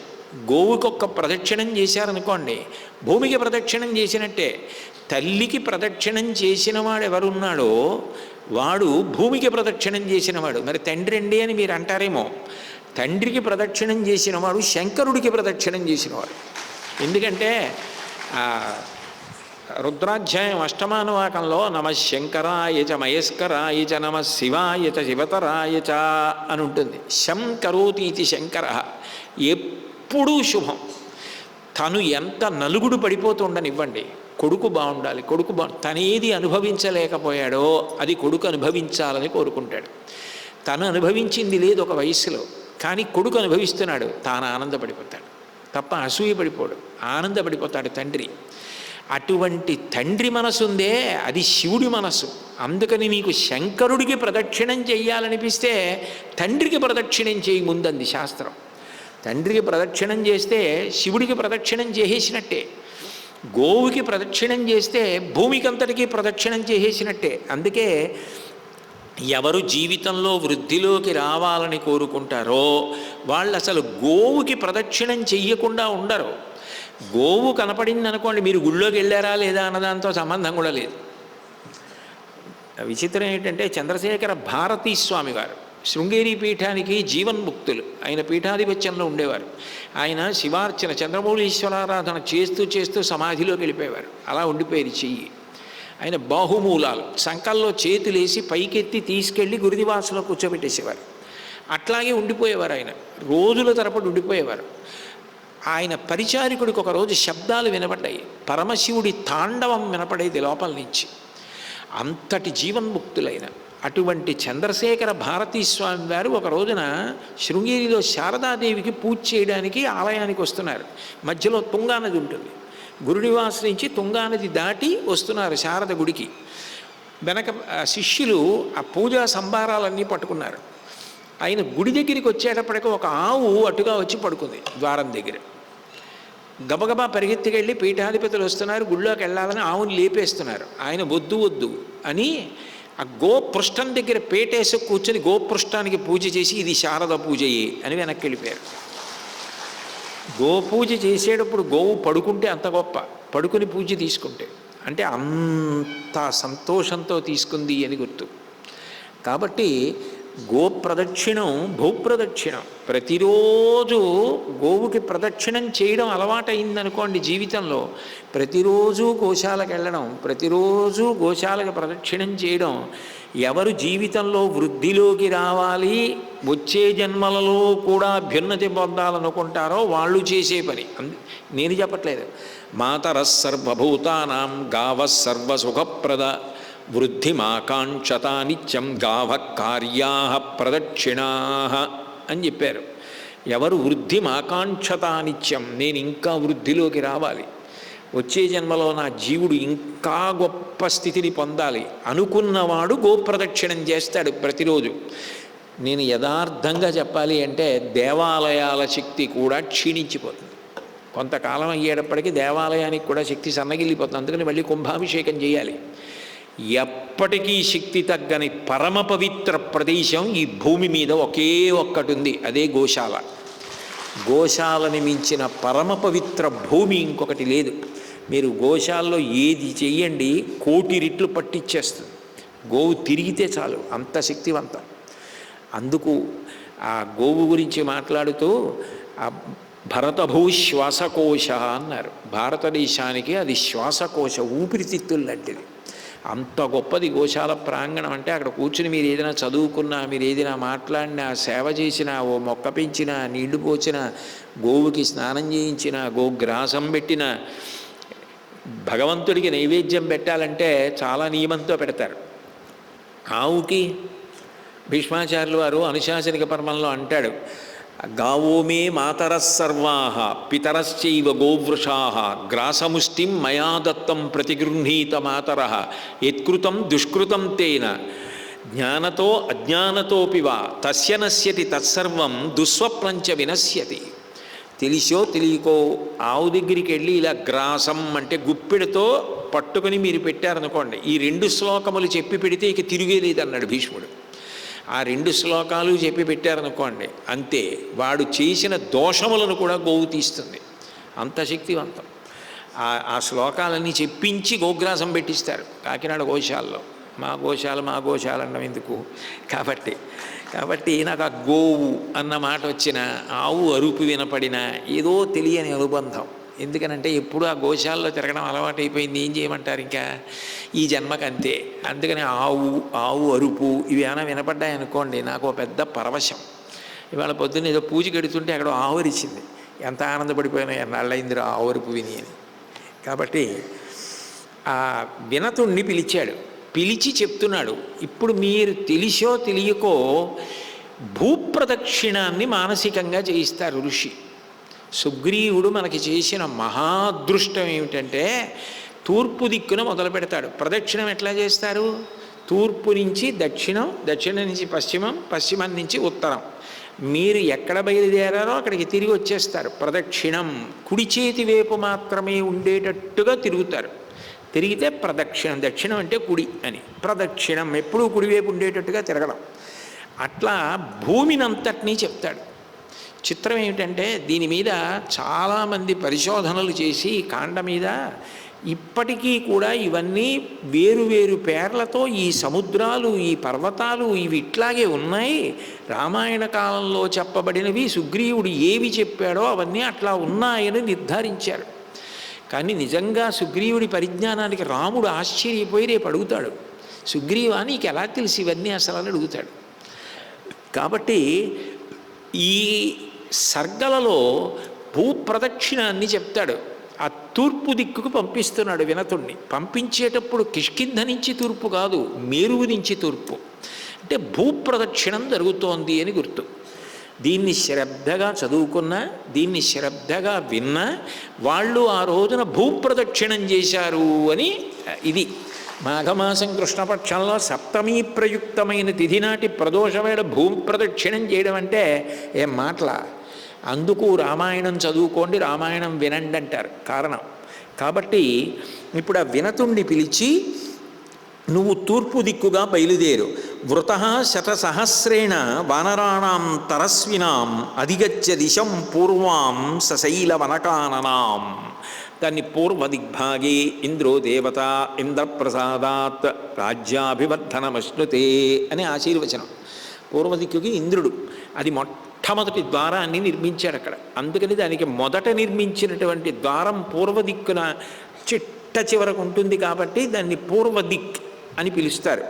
కాబట్టి నువ్వు అటు బయలుదేరి వెళ్ళు. 1,00,000 మంది బలవంతులైన వానర యోధుల్ని నీకు ఇస్తున్నాను, వీళ్లతో కలిసి వెళ్ళు. తత్ర సీతాంచ వైదేహీం నిలయం రావణస్య చ మార్గద్ధం గిరిశృంగేషు వనేషు చ నదీషు చ నదీం భాగీరథీం రమ్యాం సరయూం కౌశికీం తథా కాళిందీం యమునాం రమ్యాం యామునంచ మహాగిరిం వరస మొదలుపెట్టాడు. మొదలుపెట్టినప్పుడు ఆ తూర్పు దిక్కుకు వెళ్ళినప్పుడు నువ్వు ఈ వానరులతో కలిసి వెళ్ళాలి. పర్వతాలు, గుహలు, నదులు, నగరాలు ఏవీ వదిలిపెట్టకూడదు. అంత వేగంగా వెతుకుతూ వెళ్ళాలి. మీరు వెళ్ళినప్పుడు మొట్టమొదట నదీం భాగీరథీం రమ్యాం, గంగానది పరిసర ప్రాంతం అంతా వెతకండి. సరయూ నది, కౌశికీ నది, కాళిందీ నది, యమునా నది, యామునంచ మహాగిరిం, యామునమనబడేటటువంటి పెద్ద పర్వతం, సరస్వతి, సింధు, శోణ, మణి విబోధకం. ఆ శోణ అనబడేటటువంటి నది ఉందే, అది మణులు నేల మీద దొర్లితే ఎలా ఉంటాయో అలా ఉంటాయి ఆ శోణా నది జలములు వానరులరా. కాబట్టి మీరు అందరూ అది చూడండి. మహీం చైవ శైలకానన శోభితాం. మీరు వెడుతున్నప్పుడు మహిపర్వతము అని కనపడుతుంది. అక్కడ అద్భుతమైనటువంటి వనాలు ఉంటాయి. అట్లాగే బ్రహ్మమాలాన్ విదేహాంశ్చ మాళవాన్ కాశికోసలాన్ మాగధాంశ్చ మహాగ్రామాన్ పుండ్రాన్ వంగాంస్తథైవ చ పత్తనం కోశకారాణం భూమించ రజతారకాం. మీరు వెళ్ళేటప్పుడు బ్రహ్మమాల, విదేహ, మాళవ, కాశీ, కోసల, మగధ మొదలైనటువంటి దేశములు వస్తాయి. ఆ దేశములన్నీ వెతకండి. అట్లాగే పట్టణాలు, వెండి గనులు కలిగినటువంటి భూములు అన్నీ కూడా సీతమ్మ కోసం విచారించండి. సముద్రంలో పర్వతములు కనపడతాయి మీకు. ఆ సముద్రంలో కనపడినటువంటి పర్వతములలో వెతకాలి. సముద్ర మధ్యంలో ద్వీపాలు కనపడతాయి, అక్కడ వెతకాలి. మందరాచల శిఖరము అని మీకు ఒక పెద్ద శిఖరం కనపడుతుంది సముద్ర మధ్యంలో. అక్కడికి వెళ్ళినప్పుడు చాలా జాగ్రత్తగా ఉండండి. ఎందుకంటే అక్కడ కొంతమంది తిరుగుతూ ఉంటారు, వాళ్ళకి చెవులు ఉండవు. కొందరికి పెదవులు మాత్రం చెవుల వరకు వ్యాపించి ఉంటాయి. కొందరి యొక్క ముఖములను చూసేటప్పటికే భయం వేస్తుంది, అటువంటి ముఖాలతో ఉంటారు. కొందరు ఒక్క పాదంతోనే ఉంటారు, కానీ చాలా వేగంగా నడుస్తూ వెడుతూ ఉంటారు వాళ్ళు. అట్లాగే కొందరు కిరాతులు ద్వీపంలో నివసిస్తూ పచ్చి చేపలు తింటూ ఉంటారు. వాళ్ళు చాలా భయంకరమైనటువంటి వారు. ఆ ద్వీపం మీద తిరిగినప్పుడు చాలా జాగ్రత్తగా వెతికి రావణుడు అక్కడ స్థావరం ఏమైనా ఏర్పరిచి సీతమ్మని దాచాడా అన్న విషయాన్ని మీరు పరిశీలించవలసి ఉంటుంది. అట్లాగే కొంత దూరం అలా వెళ్ళిపోయిన తర్వాత తూర్పు దిక్కున యవద్వీపం కనబడుతుంది. ఆ యవద్వీపం రత్నాల రాశి అని పేరుగాంచింది. అక్కడ 7 ఖండముల కింద ఆ ద్వీపం విడిపోయి ఉంటుంది. అక్కడికి వెళ్ళాలి అంటే ఓడలలోనన్నా వెళ్ళాలి, లంఘించి దూకుతూనన్నా వెళ్ళాలి. మీరు అట్లా వెళ్ళండి. వెళ్ళిన తర్వాత అక్కడ సువర్ణ ద్వీపము, రూప్యక ద్వీపము అని 2 కనపడతాయి. సువర్ణ ద్వీపమునందు బంగారు గనులు ఉంటాయి, రూప్యక ద్వీపమునందు వెండి గనులు ఉంటాయి. అక్కడ శిశిరము అనేబడేటటువంటి ఒక పెద్ద పర్వతం కనపడుతూ ఉంటుంది. అది ఆకాశాన్ని తాకుతోందా అనిపిస్తుంది. అక్కడ దేవతలు, దానవులు కూడా విహరిస్తూ ఉంటారు. సెలయేళ్ళు, వనములు అంత అందంగా ఉంటాయి. అక్కడ సీతమ్మని దాచాడా అన్న విషయాన్ని మీరు బాగా పరిశీలించాలి. మీరు సముద్రమును దాటి అవతల తీరానికి వెళ్ళిపోతే శోణనదము అనబడేటటువంటి నది కనబడుతుంది. అక్కడ ఎర్రని జలాలతో ప్రవహిస్తూ ఉంటుంది. ఆ నదిని దాటాలి. అక్కడ సిద్ధులు, చారణులు తిరుగుతూ ఉంటారు. ఆ శోణనదము యొక్క తీరములలో చిత్ర విచిత్రములైనటువంటి రమ్యమైనటువంటి వనములు ఉంటాయి. అక్కడ మీరు సీతమ్మ జాడ కోసం వెతకాలి, అంతేగాని బాగుందని చూస్తూ ఉండిపోవడానికి కాదు. ఆ సీతమ్మ జాడ ఇక్కడ ఎక్కడైనా ఉందా అన్నది వెతకాలి. అక్కడ మీరు ఒక్క క్షణం ఆగకుండా ఎగురుతూ ఆ ప్రదేశములన్నీ కూడా అంత జాగ్రత్తగా పరిశీలించాలి. ఎందుకంటే తీసుకెళ్ళిన వాడు రావణుడు. ఎక్కడ స్థావరాన్ని ఏర్పరిచి సీతమ్మని దాచాడో తెలియదు. అది దాటి వెళ్ళిపోతే ఇచ్చు సముద్రం వస్తుంది. అక్కడ పెనుగాలులు వస్తూ ఉంటాయి. ఆ పెనుగాలులకు ఉవ్వెత్తున తరంగాలు ఎగసిపడి తీవ్ర ఘోష చేస్తూ ఉంటాయి. ఆ సముద్రం దాటిపోయిన తర్వాత ద్వీపాలు కనపడతాయి. ఆ ఇక్షు సముద్రంలో పెద్ద పెద్ద శరీరాలతో రాక్షసులు ఉంటారు. వాళ్ళు తమ ఆకలి తీర్చుకోవడం కోసమని ప్రాణులు పైన వెడుతున్నప్పుడు నీడ కింద పడితే ఆ నీడ పట్టుకుని ప్రాణుల్ని ఆపి భక్షిస్తారు. వాళ్ళకు అటువంటి దివ్యమైన శక్తి ఉంది. అందులో చాలా పెద్ద పెద్ద సర్పములు ఉంటాయి. లోహితము అనబడేటటువంటి మధు సముద్రం కనబడుతుంది ఇక్షు సముద్రం దాటాక, అది చూడాలి. అది కూడా దాటిపోతే శాల్మలి అనబడేటటువంటి బూరుగు వృక్షములు ఎక్కువ సంఖ్యలో ఉన్నటువంటి ప్రదేశం కనబడుతుంది. అది దాటిన తర్వాత శాల్మలి ద్వీపము అని ఒక మహాద్వీపం కనబడుతుంది. అక్కడ గరుత్మంతుని యొక్క నివాసం ఉంటుంది. గృహం చ వైనతేయస్య నానారత్న విభూషితం తత్ర కైలాస సంకాశం నిహితం విశ్వకర్మణ. అది విశ్వకర్మ చేత నిర్మింపబడింది. కైలాసం ఎలా ఉంటుందో అలా తెల్లనైనటువంటి భవనం వివిధ రత్నములతో మిరిమిట్లు గొలుపుతూ ఉంటుంది. అక్కడ గరుత్మంతుడి నివాసం చేస్తూ ఉంటాడు. ఆ శాల్వలి ద్వీపమునందుండేటటువంటి గిరిశిఖరములలో మందేహులు అనబడేటటువంటి రాక్షసులు తలక్రిందులుగా వేలాడుతూ ఉంటారు. తత్ర శైల నిభా భీమా మందేహ నామరాక్షసా శైలశృంగేషు లంబంతే నానా రూపా భయాపహ. వాళ్ళు అలా వేలాడుతూ వాళ్ళు ఏం చేస్తూ ఉంటారు అంటే, ఆ ద్వీపంలో పొద్దున్న సూర్యోదయం అవుతుంటే ఊర్ధ్వముఖంగా లేచి సూర్యుడికి అభిముఖంగా వెళ్ళి సూర్యబింబాన్ని గ్రసించాలని ప్రయత్నిస్తారు, మింగడానికి ప్రయత్నిస్తారు. ఆ సమయంలో అర్ఘ్యం ఇస్తారు. ఆ అర్ఘ్యం ఇవ్వడానికి ఎవరెవరు తగిన సంస్కారమును పొందారో వాళ్ళందరూ కూడా అర్ఘ్యం ఇవ్వాలి. అందుకే ప్రాతకాలంలో ఉదయిస్తున్న బింబం చూసి బాగుందని అనకండి అంటారు. ఎందుకంటారంటే అట్లాగా అది ఆ సమయంలో మందేహులన్న రాక్షసుల బింబాన్ని గ్రసించడానికి ప్రయత్నిస్తారు. అప్పుడు సూర్యుడు క్రోధంతో ఉంటాడు. అందుకని ఆ ఎరుపు రంగు అది చాలా బాగుంది బింబం అనద్దంటారు. తర్వాత నారింజ రంగులోకి వస్తుంది బింబం.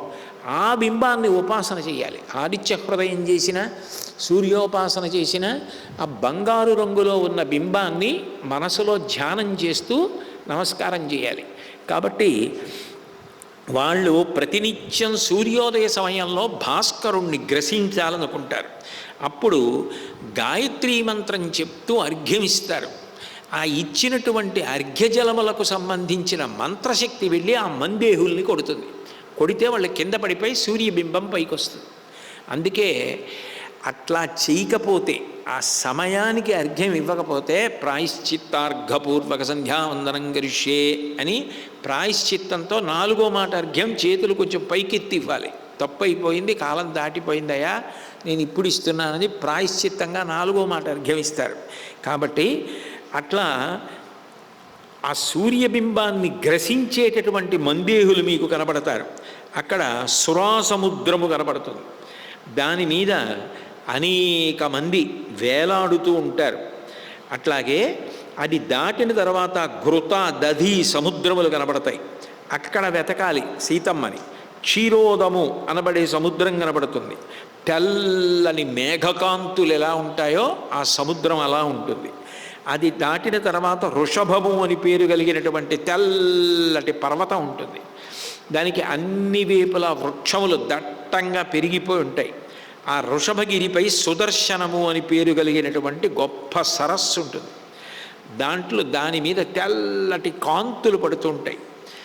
అక్కడ ఆ కాంతులతో బంగారు కింజిల్కములతో పద్మములు ఉంటే ఎట్లా ఉంటుందో అటువంటి కాంతులతో మనోహరంగా ఉంటుంది. రాజహంసలు గుంపులు గుంపులుగా తిరుగుతూ ఉంటాయి.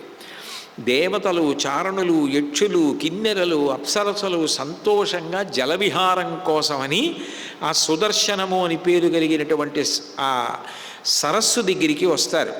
అది దాటిన తర్వాత మధురమైనటువంటి నీళ్లు కలిగిన సముద్రం కనబడుతుంది. ఆ సముద్రాన్ని కూడా దాటితే ఔర్వుడు అనేటటువంటి ఒక మహర్షి యొక్క కోపం చేత సముద్రంలో పుట్టిన బడబాగ్ని కనబడుతుంది. ఆ బడబాగ్ని నీటినే ఆహారంగా తాగేస్తూ ఉంటుంది. దాన్ని చూసి మిగిలినటువంటి ప్రాణులన్నీ భయం పొందుతుంటాయి. అటువంటి బడబాగ్ని కనబడుతుంది. అది కూడా దాటి వెళ్ళిపోతే ఒక బంగారు పర్వతం కనబడుతుంది. ఆ బంగారు పర్వతానికి జాతరూపశిలము అని పేరు. అక్కడ సర్పాకృతిలో అనంతుడు ఉంటాడు. ఆయన ఈ భూమిని అంతటినీ కూడా మోస్తూ ఉంటాడు. నల్లని వస్త్రములను కట్టుకుని ఆదిశేషుడుగా అక్కడ కూర్చుని ఉంటాడు ఆయన. స్వాదూదస్యోత్తరే దేశే యోజనాని త్రయోదశ జాతరూపశిలో నామ మహాన్ కనకపర్వతః తత్ర చంద్ర ప్రతీకాశం పన్నగం ధరణీధరం పద్మపత్ర విశాలాక్షం తతో ద్రక్ష్యత వానరాః ఆసీనం పర్వతస్యాగ్రే సర్వభూత నమస్కృతం సహస్రశిరసం దేవం అనంతం నీలవాససం. నల్లటి బట్టలు కట్టుకుని 1000 పడగలతో సర్పరూపంలో దర్శనమిస్తూ ఉంటాడు. ఆయనే ఈ భూమిని అంతటినీ కూడా కిందకి వెళ్ళి మోస్తూ ఉంటాడు. నిజాంశ అక్కడ కూర్చుని ఉంటుంది. బహువనపాదపాబ్ధికుల పర్వత పూర్ణ సరస్వతీ సహిత మహామహీభరమజస్ర సహస్రపణాళి దాల్చి దుస్సహతరమూర్తికింజలధిశాయికి బాయక శయ్యయైన యయ్యహిపతి దుష్కృతాంతకుడు అనంతుడు మాకు ప్రసన్నుడయ్యడున్నంటారు నన్నయ్య గారు ఆదిపర్వంలో. 1000 పడగలతో ఈ భూమిని మోస్తూ ఉంటాడు. ఆ అనంతుడు ఆదిశేషుడు ఆసీనుడై కనపడతాడు. ఆసీనం పర్వతస్యాగ్రే సర్వభూత నమస్కృతం సకల భూతముల చేత నమస్కరింపబడవలసినటువంటి ఆదిశేషుడు. సహస్రశిరసం దేవం అనంతం నీలవాససం, నల్లటి బట్టలు కట్టుకుని అనంత శిరస్సులతో ఉంటాడు. త్రిశిరాహ కాంచన కేతు తాళస్తస్య మహాత్మనః స్థాపిత పర్వతస్యాగ్రే విరాజతి సవీదిక. అక్కడ ఆదిశేషుడి యొక్క ధ్వజం తాటి చెట్టు ఆకారంతో ఉంటుంది. అది బంగారంతో నిర్మింపబడి 3 శిరస్సులతో ఉంటుంది. దాని పక్కనే ఒక పెద్ద వేదిక ఉంటుంది.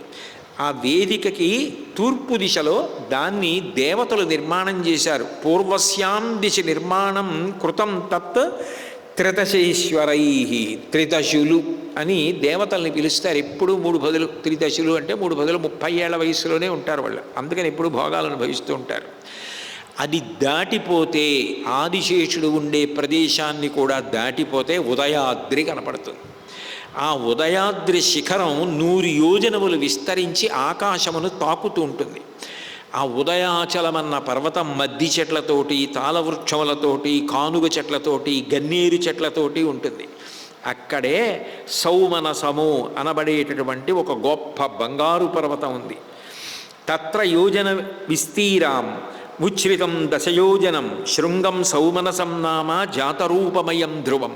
ఆ సౌమనసము, ఆ పర్వతముల పేర్లు వింటే చాలని, అది బంగారముతో తయారు చేయబడి ఉంటుంది. తత్ర పూర్వపదం కృత్వా పురా విష్ణుస్త్రివిక్రమే ద్వితీయం శిఖరే మేరోహో చకార పురుషోత్తమ. ఒకప్పుడు వామనమూర్తిగా వచ్చి త్రివిక్రముడై 3 పాదములతో బ్రహ్మాండములన్నీ కొలవడానికి సిద్ధపడినటువంటి శ్రీ మహావిష్ణువు మొట్టమొదట పాదాన్ని పైకెత్తి ఆ ఆకాశాన్ని కొలవడానికి పూనుకున్నప్పుడు ఒక పాదాన్ని ఈ సౌమనసమన్న పర్వతం మీద పెట్టి 2వ పాదాన్ని పైకెత్తాడు. అప్పటి వరకు ఆ 2వ పర్వతాన్ని మేరు పర్వతం మీద ఉంచాడు. అందుకని ఆ సౌమనసమన్న పర్వతము అంత గొప్పది. అక్కడ తత్ర వైఖానసానామ వాలకిల్యా మహర్షయ ప్రకాశమానా దృశ్యంతే సూర్యవర్ణాస్తపస్వినః. అక్కడ వైఖానసులు, వాలకిల్యులు వీళ్ళ ఆశ్రమాలు ఉంటాయి. అక్కడ తపస్సులు చేస్తూ ఉంటారు. దాన్ని సుదర్శన ద్వీపము అని పిలుస్తారు. అయం సుదర్శనో ద్వీప పురో యస్య ప్రకాశతే యస్మిన్ తేజశ్చ చక్షుశ్చ సర్వప్రాణిభృతామపి. అందరిలోనూ చైతన్యమును కల్పించేటటువంటి సూర్యకిరణ ప్రసారం మొట్టమొదట సూర్యోదయమైన తరువాత ఆ సుదర్శన ద్వీపంలో ఆ సౌమనసము అనేటటువంటి పర్వత శిఖరము మించి ప్రారంభం అవుతుంది. ఆ చైతన్య మూర్తి ఆయన ఇలా వచ్చాడు ఆకాశంలో, ఆ సౌమనస పర్వతం మీదకి వచ్చాడు అనేటప్పటికీ సమస్త ప్రాణుల యొక్క మనసులో ఏదో తెలియని ఆనందం. తిక్కన గారు అద్భుతంగా వర్ణిస్తాడు ఆ సూర్యోదయాన్ని.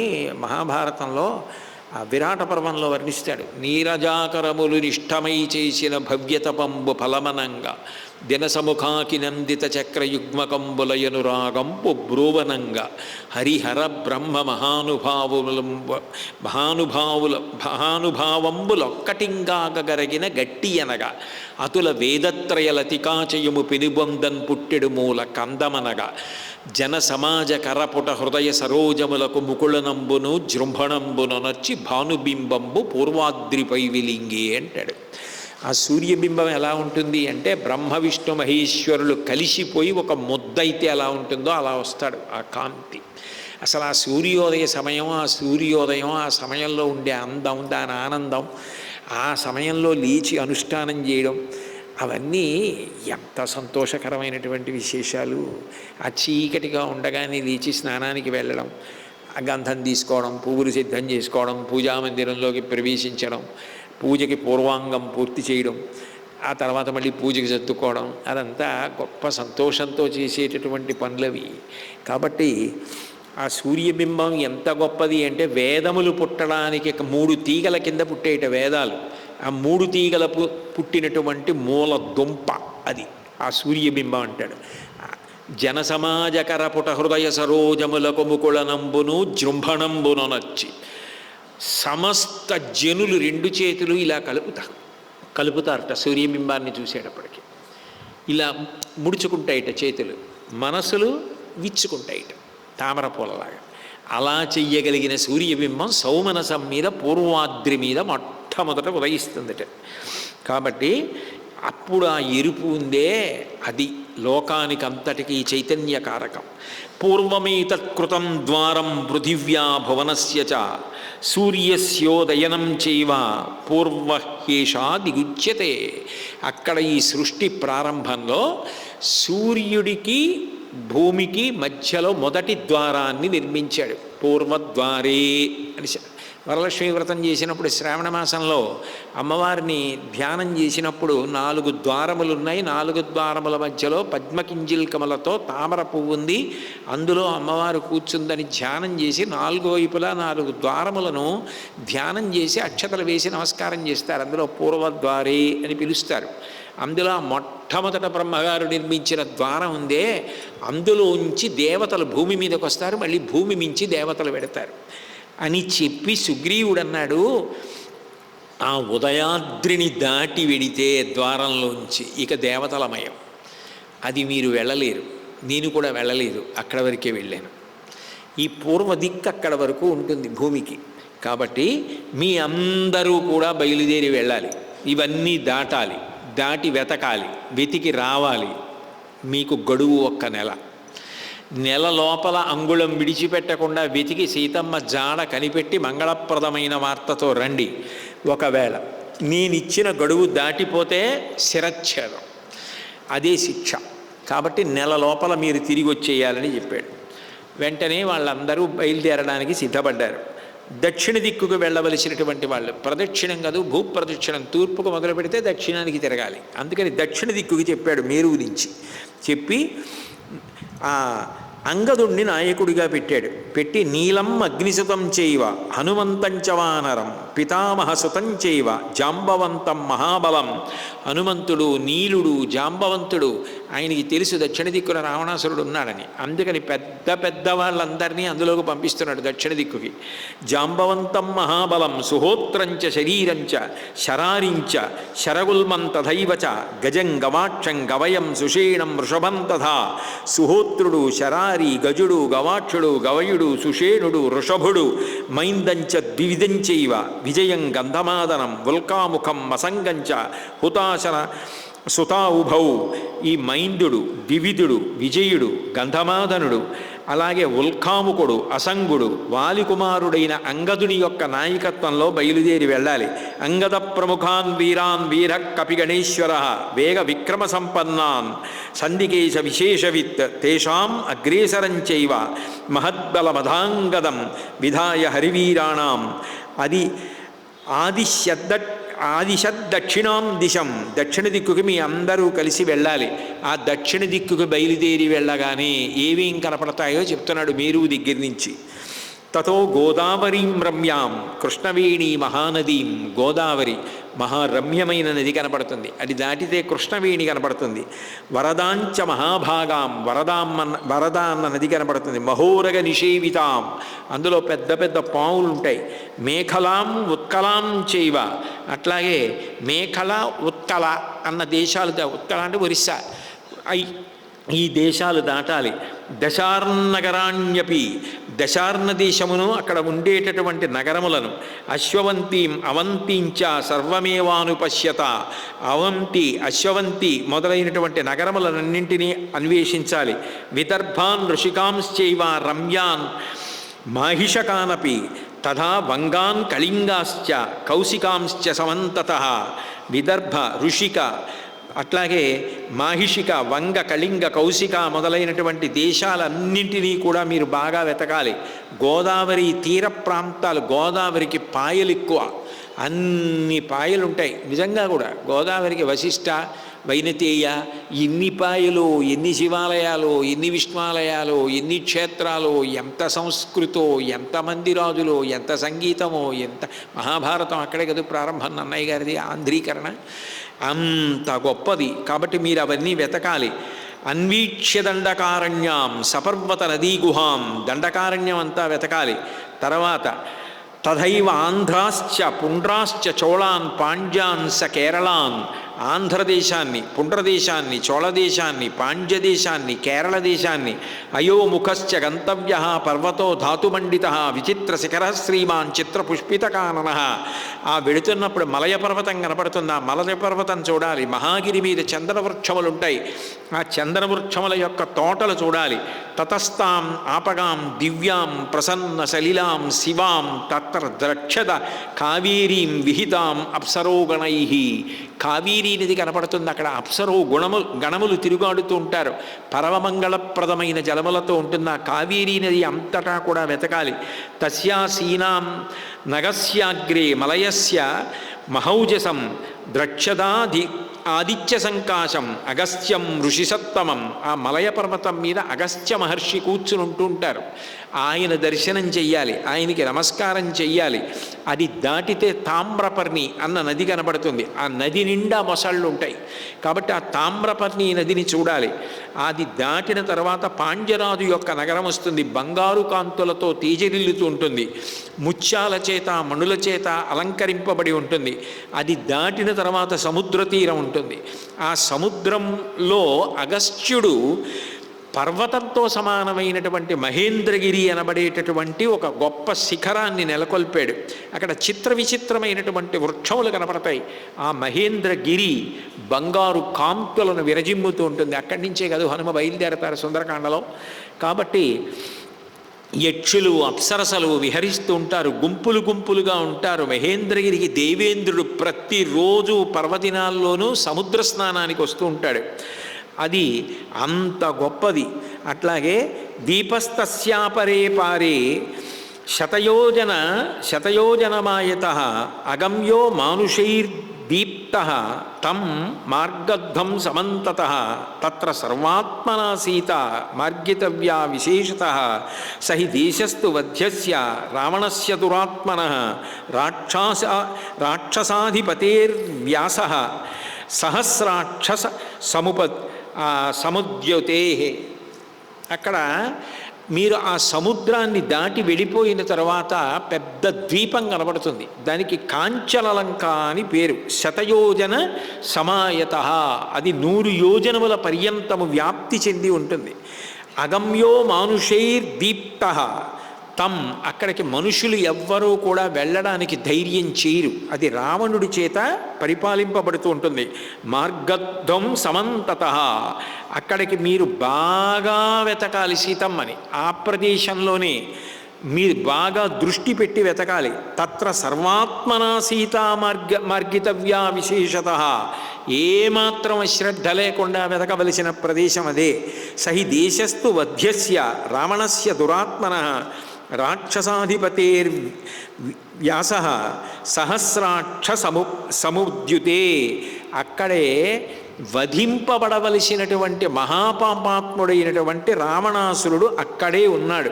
అది ఎట్లా ఉంటుంది అంటే ఆ లంక బంగారుము చేత నిర్మింపబడి ఉంటుంది, మనసుని దోచుకునేటట్టు ఉంటుంది. ఆ రావణాసురుడు సాధారణమైనటువంటి రాక్షసుడు కాడు, వాడు సహస్రాక్ష సమద్యుతే. ఇంద్రుడు ఎంత కాంతివంతంగా ఉంటాడో అంత కాంతితో అంత పరాక్రమంతో ఉంటాడు. ఆ లంకాపట్టణానికి వెడుతున్నప్పుడు సముద్రంలో అంగారకము అని పేరు కలిగినటువంటి ఒక ప్రాణి ఉంటుంది, అది నీడ పట్టి లాగి తినేస్తుంది. కాబట్టి చాలా జాగ్రత్తగా ఉండాలి. లంకాద్వీపాన్ని కూడా దాటి వెళ్ళిపోతే పుష్పితకము అనబడేటటువంటి ఒక పర్వతం కనబడుతుంది. అక్కడ సిద్ధులు చారణులు సంచరిస్తూ ఉంటారు. అది కూడా దాటిపోతే సముద్రం ఉంటుంది. అది దాటిన తర్వాత బంగారు శిఖరం మీద సూర్యుడు తన కిరణములతో ప్రకాశింపచేస్తూ ఉంటాడు. వెండి శిఖరం మీద చంద్రుడు వెన్నెలలు ప్రసరింపచేస్తూ ఉంటాడు. ఆ పర్వతం మీదకి కృతజ్ఞులు కానీ, వేద ప్రమాణమును అంగీకరించని వారు కానీ, క్రూరులు కానీ వెళ్ళలేరు. కారణం ఏమిటంటే అసలు ఆ పర్వతం కనపడదు. ఎవరు పుణ్యాత్ములో వాళ్ళకి మాత్రమే ఆ పర్వతం కనపడుతుంది. అది కనపడగానే మీరు నమస్కారం చెయ్యండి. ఆ పుష్పితకము అన్న పర్వతాన్ని దాటిపోయిన తర్వాత 14 యోజనాల దూరంలో సూర్యవంతము అనబడేటటువంటి పర్వతం కనపడుతుంది. ఆ పర్వతాన్ని కూడా దాటిపోతే వైద్యుతము అనే పర్వతం కనపడుతుంది. ఆ దాని మీద ఉండే చెట్లు ఎప్పుడూ ఫలపుష్ప భరితంగా ఉంటాయి, రుచికరమైన కందమూలములు కనపడతాయి. అది కూడా దాటిపోయిన తర్వాత కుంజరమన్న పర్వతం కనబడుతుంది. విశ్వకర్మ అగస్త్య మహర్షికి అక్కడ ఒక గొప్ప భవనాన్ని నిర్మించాడు. ఒకవేళ ఆయన మీకు అక్కడ కనపడితే నమస్కారం చేయండి. అది కూడా దాటిపోయిన తర్వాత భోగవతి కనపడుతుంది, అది సర్పాలకి నిలయం. అందులో ప్రవేశించడమే అసాధ్యం. అక్కడ వాసుకి ఉంటాడు. రక్షిత పన్నగైర్ఘోరై తీక్షణ దంష్టైర్మహావిషై సర్పరాజో మహాప్రాజ్ఞో యస్యాం వసతి వాసుకి నిర్యాయ మార్గి గతవ్యా చ సా చ భోగవతీపురి తత్ర చానంతరాదేశే ఏ కేచన సుసంవృత. అక్కడ వాసుకి అనబడేటటువంటి పాతాళలోకంలో ఉన్న నాగులకందరికీ కూడా అధిదేవత అయిన ఆయన ఉంటాడు. ఆయన మహాప్రాజ్ఞుడు. మీరు ఆయనకి నమస్కారం చేయండి. అది దాటిపోయిన తర్వాత వృషభ పర్వతం కనబడుతుంది. నీలవర్ణంతో ఉండేటటువంటి ఆ వృషభ పర్వతం ఒక గొప్పదైనటువంటి చందనానికి ఉత్పత్తి స్థానం. ఆ చందన వృక్షాలు అగ్ని ఎలా ఉంటుందో అట్లా వెలుగుతుంటాయి. ఆ చందనపు తోటని రోహితులు అనబడే గంధర్వులు కాపాడుతుంటారు. శైలూషుడు, గ్రామణి, శిగ్రువు, శుభ్రువు, బభ్రువు అని పేరు కలిగిన 5 గంధర్వులు ఆ వృషభగిరి మీద నివసిస్తూ ఉంటారు. వాళ్ళు సూర్యకాంతితో ఉంటారు. మీరు ఆ చందనపు చెట్లని చూసి ఆనందించాలి తప్ప పొరపాటున కూడా ముట్టుకునే ప్రయత్నం చేయకండి. ఆ గంధర్వులతో ఇబ్బంది వస్తుంది. వృషభగిరి దాటిపోయిన తర్వాత భూమి యొక్క సరిహద్దు కనపడుతుంది. అంటే అక్కడతో దక్షిణ దిక్కున ఉన్నటువంటి భూమి పూర్తయిపోతుంది. అది దాటిపోతే పుణ్యపురుషుల యొక్క నివాస స్థానం. అది కూడా దాటిపోతే పితృలోకం వస్తుంది. ఇంకా అది భయంకరమైనటువంటి యమధర్మరాజు గారి యొక్క సదనం. అందులోకి ఎవరు ప్రవేశించలేరు, అందులోకి వెళ్ళరాదు. కాబట్టి మీ అందరూ కూడా అక్కడ వరకు మాత్రమే వెళ్ళగలరు. దక్షిణ దిక్కున అక్కడ వరకు వెతకాలి. మీరు యస్తు మాసాన్నివృత్తోగ్రే దృష్టా సీతేతి వక్ష్యతి మత్తుల్య విభవో భోగై సుఖం స విహరిష్యతి. ఎవరైనా నెల లోపల కానీ దక్షిణ దిక్కుకి వెళ్ళిన వాళ్ళు తిరిగి వచ్చి సీతమ్మని చూశానని చెప్తే నాతో సమానమైన భోగమును అనుభవిస్తారు. తత ప్రియతరో నాస్తి మమ ప్రాణాద్విశేషత కృతాపరాధో బహుశో మమ బంధుర్భవిష్యతి. వాడు నాకు ప్రాణముల కన్నా కూడా మిక్కుటమైనటువంటి ఆప్తుడవుతాడు. సీతాదర్శనం చేసినవాడు ఎన్ని దోషములు ఉన్నా కూడా క్షమింపబడతాడు. కాబట్టి మీరు సంతోషంగా బయలుదేరండి అని చెప్పి పశ్చిమ దిక్కుకి ఆయన తన మామగారు తారకి తండ్రి అయినటువంటి సుషేణుణ్ణి నాయకుణ్ణి చేసి పంపించాడు. ఆ పంపించేటప్పుడు ఆ సుషేణుడితో పాటుగా మరీచి మహర్షి యొక్క పుత్రుల్ని అర్చిష్మంతుడు, అర్చి, మాల్యుడు, వాళ్ళు బుద్ధి విక్రమ సంపన్నం వైనతీయ సమద్యుతిం, వాళ్ళు గొప్ప బుద్ధి పరాక్రమము కలిగిన వాళ్ళు, గరుత్మంతుడితో సమానులు. అటువంటి వాళ్ళని కూడా తోడిచ్చి పంపించాడు. పంపిస్తూ చెప్పాడు, మీరు పశ్చిమ దిక్కుకు వెళ్ళడం మొదలుపెట్టగానే సౌరాష్ట్ర, బాహ్లిక, శౌర, భీమ మొదలైనటువంటివి జనపదాలు, మహానగరాలు, పున్నాగ వృక్షాలు, బకుల వృక్షాలు, ఉద్దాలక వృక్షాలు, మొగలి పొదలు, పవిత్రమైన జలములతో ప్రవహించేటటువంటి నదములు, పశ్చిమ దిక్కుకి ప్రవహిస్తే నదములు అంటారు, తూర్పుకి ప్రవహిస్తే నదులు అంటారు. కాబట్టి అటువంటి నదములు కనపడతాయి, శిలా ప్రాంతాలు, దుర్గమ ప్రదేశములు కనపడతాయి. అవన్నీ దాటిపోతే సముద్ర తీరానికి వెడతారు. అక్కడ తిమింగలాలు ఉంటాయి, మొసళ్ళు ఉంటాయి. ఆ పశ్చిమ సముద్రంలో మొగలి పొదలలో, కొబ్బరి తోటలలో మీరు యథేచ్ఛగా సంచరించి సీతమ్మ యొక్క జాడ కనిపెట్టాలి. అది దాటిపోతే మురచీపట్టణం, రమ్యమైనటువంటి జటీపురం, అవంతి, అంగలోపాపురి, అలక్షితవనం, ఇంకా విశాలమైనటువంటి ప్రదేశాలు, పట్టణాలు అన్నీ గాలించాలి. అది కూడా మీరు దాటి వెళ్ళిపోతే సోమగిరి అనబడేటటువంటి ప్రదేశం కనబడుతుంది. తస్య ప్రస్థేషు రమ్యేషు సింహాః పక్షగమాస్థితాః తిమి మత్స్య గజాంశ్చైవ నీడాన్యారోపయంతి తే. అక్కడ రెక్కలు కలిగిన సింహాలు కనబడతాయి. అవి పెద్ద పెద్ద చెట్ల మీద పక్షుల్లో గూళ్ళు పెడతాయి.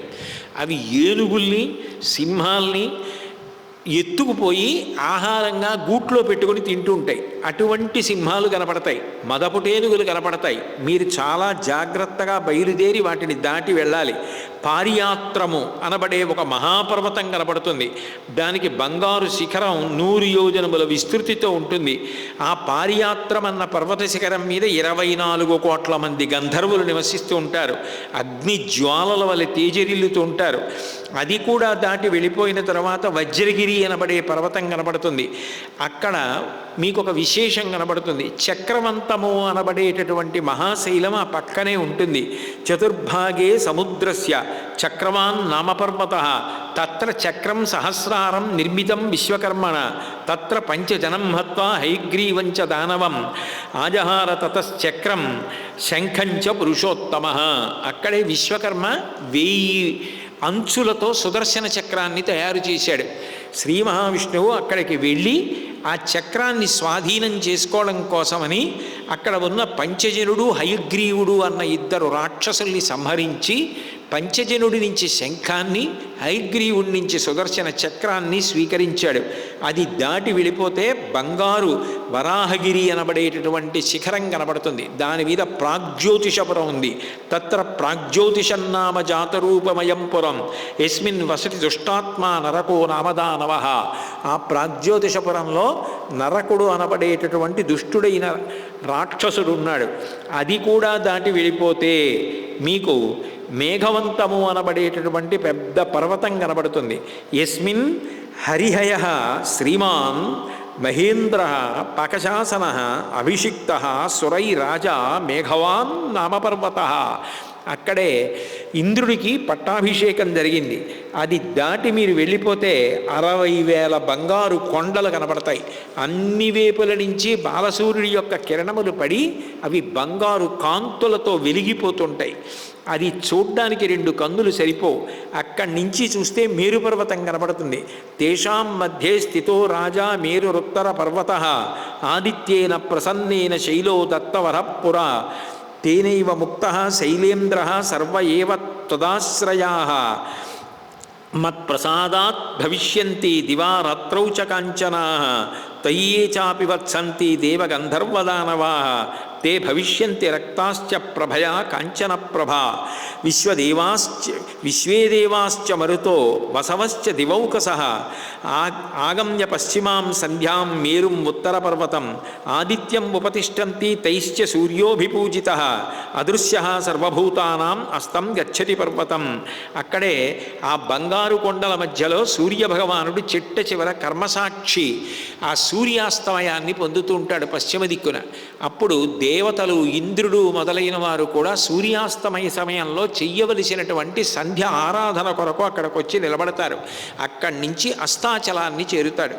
ఆ అస్తాచలం పశ్చిమాద్రి శిఖరం మీద విశ్వకర్మ ఒక దివ్యమైనటువంటి భవనాన్ని నిర్మించాడు. అక్కడే వరుణుడు ఆ భవనంలో నివసిస్తూ ఉంటాడు. శోభితం తరుభుశ్చిత్రై నానాపక్షి సమాకులై నికేతం పాశహస్తస్య వరుణస్య మహాత్మనః అంతరా మేరుమంతంచ తాలో దశశిరామహాన్ జాతరూపమహశ్రీవాన్ భ్రాజతే చిత్రవేదికః. 10 తలల తాటి చెట్టు ఉంటుంది. అక్కడ పాశహస్తుడైనటువంటి వరుణుడు కనపడతాడు. ఆ వరుణుడి అనుగ్రహం కలిగితే పుత్రులు పౌత్రులు కలుగుతారు, వాళ్ళు సంతోషంగా ఉంటారని. అందుకే ఆశీర్వచనంలో పశ్చిమ దిగ్భాగే వరుణో దేవత వరుణ ప్రసాదాత్ పుత్రపౌత్రాభివర్ధనమశ్నుతే అంటుంటారు. అటువంటి ఆ వరుణుడు కనపడతాడు. ఆ ప్రాంతంలో మేరుసావర్ణి అనబడే మహర్షి కనపడతాడు. ఆయన పవిత్రాత్ముడు, బ్రహ్మ అంతటి వాడు. ఆయనకి సాష్టాంగ నమస్కారం చేయండి. అది దాటిన తర్వాత ఇక అస్తాద్రి సూర్యుడు అస్తమించేటటువంటి ప్రదేశం. అది దాటిన తర్వాత ఇక ఎవ్వరూ వెళ్ళలేరు, మీరు కూడా వెళ్ళలేరు. అక్కడ వరకే వెతకాలి. అక్కడ రావణాసురుడి స్థానం ఏమైనా ఉందా, సీతమ్మని దాచాడా అన్నది మీరు ప్రయత్నం చెయ్యాలని చెప్పి ఉత్తర దిక్కుకు వెళ్ళవలసినటువంటి శతవలి అనబడే వానరుణ్ణి పిలిచి ఆయన ఉత్తర దిక్కుకు వెడుతున్నప్పుడు కనపడే గొప్ప గొప్ప విశేషాలు చెప్పాడు. ఈ ఉత్తర దిక్కు అనబడేటటువంటి పవిత్రమైన దిక్కు హిమవత్ పర్వతం అనే కిరీటాన్ని ధరించి ఉంటుంది. మ్లేచ్ఛ దేశములు, పులింద భూములు, సూరసేన రాజ్యములు మొదలైనవన్నీ దాటాలి. ఇంద్రప్రస్థం దాటాలి, దక్షిణ కురు భూములు దాటాలి. కాంభోజాన్ యవనాంశ్చైవ శకాన్ అరట్టకానపి బాహ్లికాన్ ఋషికాంశ్చైవ పౌరవాన్ అధ టంకణాన్. మీరు అక్కడ మద్రక దేశాన్ని, కాంభోజ రాజ్యాన్ని, యవనుల భూముల్ని, శకుల దేశములను, ఆరకట్ట దేశభాగాన్ని, బాహ్లిక రాజ్యాన్ని, ఋషిభూముల్ని, పురురాజ భూముల్ని, టంకణ దేశ ప్రాంతాల్ని, చీనా, పరమచీనా, బహుశా చైనా అటువైపు ప్రాంతాలు అయి ఉంటాయి, ఆ ప్రాంతాలని కూడా దాటాలి. ఇవన్నీ దాటిన తర్వాత దేవతలు గంధర్వులు సంచరించే సోమాశ్రమం అనబడే ప్రాంతం కనబడుతుంది. అది దాటితే హేమగర్భము అనబడే పెద్ద పర్వతం, అది దాటితే సుదర్శనము అనబడే పెద్ద కొండ, అది కూడా దాటిపోతే దేవసఖము అనబడేటటువంటి కొండ. ఈ కొండల యొక్క గుహలన్నింటిలోనూ సీతమ్మ కోసం అన్వేషణ చేయాలి. ఇది దాటిన తర్వాత ఇక 100 యోజనముల మేరకి శూన్య ప్రదేశం కనపడుతుంది. ఏమీ ఉండదు. కొండలు కానీ, నదులు కానీ, వృక్షములు కానీ ఏమీ ఉండవు. అది కూడా దాటితే తంతు శీఘ్రం అతిక్రమ్య కాంతారం రోమహర్షణం కైలాసం పాండురం శైలం ప్రాప్య హృష్టా భవిష్యద. మీ ఒళ్ళు పులకరించిపోయేటట్టుగా తెల్లటి కైలాస పర్వతం కనబడుతుంది. తత్ర పాండురమేఘాభం జంబూనద పరిష్కృతం కుబేర భవనం దివ్యం నిర్మితం విశ్వకర్మణ. అక్కడే కుబేరుడి కొరకు విశ్వకర్మ నిర్మించినటువంటి గొప్ప భవనం ఒకటి కనబడుతుంది. విశాల నళినీయత్ర ప్రభూత కమలోత్పల హంస కారండవాకీర్ణ అప్సరో గణసేవిత. అక్కడ హంసలు, కారండవములు, అట్లాగే రకరకాలైనటువంటి జలపక్షులు తిరుగుతుంటాయి. అక్కడ విశాల నళిని అనబడేటటువంటి గొప్ప తీయటి నీటితో కూడుకున్నటువంటి నదులు ఉంటాయి. అక్కడికి కుబేరుడు అన్ని కాలముల యందు కూడా వచ్చి విహరిస్తూ ఉంటాడు. తత్ర వైశ్రవణో రాజా సర్వభూత నమస్కృత ధనదో రమతే శ్రీమాన్ గుహ్యకై సహయక్షరాట్. యక్షులతో కలిసి అక్కడ తిరుగుతూ దర్శనమిస్తాడు. అక్కడ నుంచి మీరు ముందుకు వెడితే క్రౌంచము అనబడే పర్వతం కనపడుతుంది. క్రౌంచస్య శిఖరంచాపి నిరీక్ష తత్తస్తతః అవృక్షం కామశైలంచ మానసం నిహగాలయం నగతిస్తత్ర భూతానాం దేవదానవ రక్షసాం.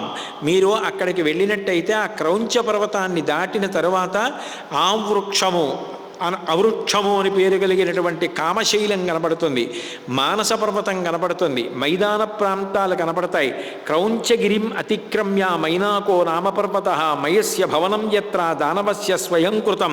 క్రౌంచగిరిని కూడా దాటిపోతే మైనాక పర్వతం కనబడుతుంది. మైనాక పర్వతం దాటిపోతే ఆ చివరిలో మయుని యొక్క భవనం కనబడుతుంది. అట్లాగే మైనాకస్తు విచేతవ్య ససాను ప్రస్థకందర స్త్రీణాం అశ్వముఖీనాంచ నికేతాస్తత్ర తత్ర తతు. అక్కడ మనుష్య శరీరంతో గుర్రాల యొక్క ముఖాలతోటి కింపురుషులు అంటారే, ఆ కింపురుషులు కిం స్త్రీలు అక్కడక్కడ కుబేర భవనం దగ్గర తిరుగుతూ కనపడతారు. మీరు వాళ్ళందరికీ నమస్కారం చేస్తూ ఇక్కడెక్కడైనా సీతమ్మ ఉందా అని అడగాలి. అది దాటిపోయిన తర్వాత వైఖానసము అనబడేటటువంటి గొప్ప సరస్సు కనపడుతుంది. అది కూడా దాటి వెళ్ళిపోయిన తర్వాత సూర్యచంద్రులు నక్షత్రములు మొదలైనటువంటి వాటి దర్శనం ఉండదు. ఆ చివరి ప్రాంతంలో ఔపవాహ్య కుబేరస్య సార్వభౌమ ఇతి స్మృత గజ పర్యేతి తం దేశం సదా సహ కరిణీభుయి. అక్కడ సార్వభౌమము అనబడేటటువంటి కుబేరుడి యొక్క ఏనుగు తన స్నేహితులైనటువంటి ఇతర ఏనుగులతో కలిసి విహారం చేస్తూ ఉంటుంది. అది కూడా దాటిపోతే ఇక చూడ్డానికి ఏం ఉండదు. అక్కడ స్వయం ప్రకాశం కలిగిన వాళ్ళే ఉంటారు. అక్కడ ఇక చివరికి వెళ్ళిపోయిన తర్వాత శైలోదము అనబడేటటువంటి నది వస్తుంది. దాని ఒడ్డున వెదుళ్ళు ఉంటాయి. అక్కడ దివ్యమైనటువంటి సిద్ధులు మాత్రమే ఉంటారు. వాళ్ళ నదిని దాటడానికి ఆ వెదుళ్ళు అట్నుంచి ఇట్నుంచి కలిసిపోయి వంతెనలలా ఉంటాయి. దాని మీద దాటుతూ ఉంటారు. అక్కడ ఉండేటటువంటి పర్వతాలు ఇంకా బంగారు కాంతులను విరజిమ్ముతూ అగ్నితో వెలిగిపోతున్నాయా అన్నట్టుగా ఉంటాయి. అక్కడ ఉండేటటువంటి వాళ్ళందరూ కూడా నానాకారాణి వాసాంసి ఫలంత్యంతే నగోత్తమా ముక్తా వైఢూర్య చిత్రాణి భూషణాని తథైవ చ స్త్రీణాం చాప్యానురూపాణి పురుషాణాం తథైవ చ సర్వత్వ సుఖసేవ్యాని ఫలంత్యన్యే నగోత్తమా మహర్షాణి విచిత్రాణి మహార్హాణి విచిత్రాణి హైమాన్యన్యే నగోత్తమా శైనాని ప్రసూయంతే చిత్రాస్తరణవంతి చ మనఃకాంతాని మాల్యాని ఫలంత్యత్రాపరేద్రుమా పానాని చ మహర్షాణి భక్ష్యాని వివిధాని చ స్త్రియశ్చ గుణసంపన్నా రూపయౌవనలక్షితా గంధర్వా కిన్నరా సిద్ధా నాగా విద్యాధరస్తథా రమంతే సహితాస్తత్ర నారీభిర్భాస్కరప్రభా సర్వే సుకృతకర్మాణః సర్వే రతిపరాయణాః సర్వే కామార్థసహితా వసంతి సహయోషితః. అక్కడ కొన్ని అద్భుతమైనటువంటి చెట్లు ఉంటాయి. ఆ చెట్లు బట్టలు ఇస్తూ ఉంటాయి, వస్త్రములు ఇస్తాయి. అవి స్త్రీలు కట్టుకుంటారు, పురుషులు కట్టుకుంటారు. అట్లాగే కొన్ని శయనములు ఇస్తాయి. ఆ శయనముల మీద ఉండే పరుపులు దుప్పట్లు ఆస్తరణములు ఇస్తాయి, భూషణములను ఇస్తాయి. అవి పళ్ళు కాయలు కావు, ఇవన్నీ కూడా ఇస్తుంటాయి ఆ చెట్లు. అటువంటి అద్భుతమైన ప్రదేశాలు కనబడతాయి. అది దాటాక లవణ సముద్రం, తర్వాత సోమగిరి, అది దాటిపోయిన తరువాత సూర్యప్రభలతో వెలిగేటటువంటి సోమగిరి. అక్కడ భగవానపి విశ్వాత్మ శంభురేకాదశాత్మక బ్రహ్మావసతి దేవేశో బ్రహ్మర్షి పరివారిత. అక్కడికి బ్రహ్మగారు భగవంతుడైనటువంటి పరమశివుడు వచ్చి ఆ శిఖరం మీద కూర్చుంటూ ఉంటారు. అక్కడ మీరు సీతాదేవిని వెతకాలి. ఇక అది దాటిన తర్వాత ఇక దేవతలు మాత్రమే సంచరించే భూమి. ఇక ఆ పైన ఎవ్వరూ వెళ్ళరు. కాబట్టి మీరు వెళ్ళలేరు, నేను వెళ్ళలేదు. అక్కడ వరకు వెళ్ళి మీరు సీతమ్మని అన్వేషించండి అని 4 దిక్కులా భూమి చివరి వరకు మేరుపర్వతం వరకు ఏముందో భూమిని అంతటినీ ప్రదక్షిణంగా చెప్పేశాడు సుగ్రీవుడు. చెప్పిన తరువాత అందరూ అన్ని దిక్కులకు బయలుదేరిన తర్వాత హనుమని మళ్ళీ వెనక్కి పిలిచాడు. విశేషేణ తు సుగ్రీవో హనుమత్యర్థముక్తవాన్ సహితస్మిన్ హరిశ్రేష్ఠే నిశ్చితార్థోద్ధ సాధనే. ఓ హనుమ, నువ్వు మాత్రమే తప్పకుండా కార్యాన్ని సాధిస్తావు, సీతమ్మ జాడ కనిపెడతావని నాకు పరిపూర్ణమైనటువంటి విశ్వాసం. నా భూమౌ నాంతరిక్షేవ నాంబరే నా అమరాలయే నాప్సువ గతి సంగం తే పశ్యామి హరిపుంగవ. భూమి మీద కానీ అంతరిక్షంలో కానీ ఆకాశంలో కానీ దేవతా భూములైనటువంటి స్వర్గాది లోకములలో కానీ నీటిలో కానీ పర్వతముల మీద కానీ నీకు తెలియని ప్రదేశం లేదు హనుమ. నువ్వు ఎక్కడికైనా వెళ్ళగలవు. సాసురాహ సహ గంధర్వాహ సనాగ నరదేవతా విదితా సర్వలోకాస్తే ససాగర ధరాధరాహ. నీకు దేవతలలో తెలియని వాళ్ళు లేరు, గంధర్వులు తెలియని వాళ్ళు లేరు, నీకు నాగదేవతలు తెలియని వాళ్ళు లేరు. నీకు సమస్తము సాగరములలో ఉండేటటువంటి వారి దగ్గర నుంచి ప్రతివారు నీకు తెలుసు. గతిర్వేగశ్చ తేజశ్చ లాఘవంచ మహాకపే పితుస్తే సదృశం వీరా మారుతస్య మహౌజస. మీ తండ్రి గారు ఎటువంటి వేగంతో వెడతాడో, ఎంత ధైర్యంతో వెడతాడో, ఎంత గొప్పగా స్థిరంగా బయలుదేరి వెడతాడో, ఎట్లా దూకగలడో, అటువంటి శక్తి అంతా కూడా తండ్రిలా వాయుదేవుడిలా నీకు అటువంటి శక్తి ఉంది. తయ్యేవ హనుమన్నస్తి బలం బుద్ధి పరాక్రమ దేశకాలానువృత్తిశ్చ నయశ్చ నయపండిత. నువ్వు మాత్రమే బలము బుద్ధి పరాక్రమము కలిగిన వాడివి. కేవలము హనుమ ఒంటిలో శక్తి ఉన్నంత మాత్రం చేత సరిపోదు. బలముండాలి, బుద్ధి ఉండాలి. ఎక్కడ వంగాలో అక్కడ వంగాలి, ఎక్కడ నిలబడాలో అక్కడ నిలబడాలి, ఎలా మాట్లాడాలో అలా మాట్లాడాలి, ఎవరితో ఏది చెప్పాలో అది చెప్పాలి, ఎట్లా కార్యాన్ని దక్షతతో నిర్వహించాలో అట్లా నిర్వహించాలి. ఆ ధైర్యం ఉండాలి. మనం ఎక్కడున్నామన్నది తెలియాలి, ఏ కాలంలో ఉన్నామన్నది తెలియాలి, దేశకాలములు బాగా తెలిసి కార్యక్రమములకు ప్రణాళిక చేసి నిర్వహించాలి. ఇవన్నీ ఉన్నవాడివి నువ్వు. సర్వదా నిశ్చితార్థోయం హనుమతి హరీశ్వర నిశ్చితార్థ కరశ్చాపి హనుమాన్ కార్యసాధకే. సుగ్రీవుడికి అంత విశ్వాసం ఉంది. పిలిచి హనుమని నీకు ఇన్ని గుణాలున్నాయి, నువ్వే కార్యాన్ని సాధించాలి, సీతాదర్శనం నీకే అవుతుందని చెప్తుని అంటున్నాడు అంటే తిరుగులేదు, హనుమ కార్యాన్ని సాధిస్తారు. ఎందుకనంటే కృతార్థ ఇవ సంవృత్త ప్రహుష్టేంద్రియమానస. పూర్వం ఇతను ఎన్నో మంచి మంచి పనులు చేసి ఉండకపోతే తదేవం ప్రస్థితస్యాస్య పరిజ్ఞాతస్య కర్మభిః భర్త్ర పరిగృహీతస్య ధ్రువ కార్యఫలోదయ. పూర్వం ప్రభువు అప్పజెప్పిన కార్యక్రమాలు ఏవీ కూడా విఫలం కాకుండా అంత బాగా సాధించినవాడు కాకపోతే, అంత నమ్మకస్తుడు కాకపోతే, అంత బలపరాక్రమములు బుద్ధి వైభవము లేనివాడైతే ఇన్ని కోట్ల మందిని పంపుతూ నీకే దర్శనమవుతుంది హనుమా అని ప్రభువైన సుగ్రీవుడే పిలిచి చెప్పాడు అంటే హనుమ మీద రాజుకి ఎంత నమ్మకం ఉందో. కాబట్టి ఈయనకి తప్పకుండా సీతాదర్శనం అవుతుంది అని రామచంద్రమూర్తి నమ్మారు. హనుమని పిలిచి దదౌ తస్య తతప్రీత స్వనామాంకోపశోభితం అంగుళీయమభిజ్ఞానం రాజపుత్రాః పరంతపః. తన ఉంగరాన్ని తీసి హనుమకి ఇచ్చి, నాయనా నీకు దీనిని అభిజ్ఞానంగా ఇస్తున్నాను, దీనిని స్వీకరించు. నీ దగ్గర ఇది ఎందుకు పెట్టుకోవాలి నువ్వు అంటే, అనేన త్వాం హరిశ్రేష్ఠ చిహ్నేన జనకాత్మజ మత్ సకాశాత్ అనుప్రాప్తం అనుద్విగ్నాను పశ్యతి. సీతమ్మ ఎంత కష్టంలో ఉందో, ఎంత దుఃఖంలో ఉందో, నువ్వు రామదూతగా సుగ్రీవుడి యొక్క సచివుడిగా నువ్వు మా పనుపున దక్షిణ దిక్కుకు వెళ్ళి సీతమ్మ దర్శనం చేసి మాట్లాడాలనుకున్నప్పుడు సీతమ్మ నిన్ను నమ్మకపోవచ్చు. నువ్వు నా దూతవే అని సీతమ్మ నమ్మాలి అంటే నీ దగ్గరే ఈ ఉంగరం ఉండాలి అని చెప్పి తన చేతి వేలి ఉంగరం తీసి ఇచ్చారు. అది రాజముద్రిక. అందుకని రాముడి దగ్గరే ఉంటుంది. పైగా ఉంగరం లేకుండా ఆచమనం చేయకూడదు, నెత్తురు ఆచమనం చేసినట్టు. అందుకని ఆచమనం చేయాలి అంటే చేతికి ఉంగరం ఉండాలి. అథవా కనీసం దర్భలతో పెడతారు, పవిత్రం అని దర్భలతో చుడతారు. అందుకని ఉంగరం ఉండి తీరాలి. అందుకని రామచంద్రమూర్తి చేతికి ఉంగరం ఉంది. ఆ ఉంగరాన్ని తీసి ఇచ్చారు అంటే ఇంకొకటి ఏ పవిత్రాన్నో ఆయన పెట్టుకుంటారు అని గుర్తు. రెండు, అది ఇచ్చారు అంటే రాజముద్రికని విడిచిపెట్టారు. అందుకని రాజముద్రిక ఆయన దగ్గర ఉంది. అటువంటి రాజముద్రిక అయినటువంటి ఉంగరాన్ని హనుమకిచ్చి, ఇది సీతమ్మకి ఆనవాలుగా చూపించు, ఇది అభిజ్ఞానం, ఇది చూస్తే సీతమ్మ నిన్ను నమ్ముతుంది. వ్యవసాయశ్చ తే వీర సత్వయుక్తశ్చ విక్రమ సుగ్రీవస్య చ సందేశ సిద్ధిం కథయతీవ మే. నాయన, నువ్వు ఈ ఉంగరాన్ని పట్టుకుని వెళ్ళి సీతమ్మకి చూపించి కృతకృత్యుడవు కా, సీతమ్మతో మాట్లాడు. కార్యోత్సాహం, ధైర్య సాహసాలు, పరాక్రమం అన్నీ నీకున్నాయి.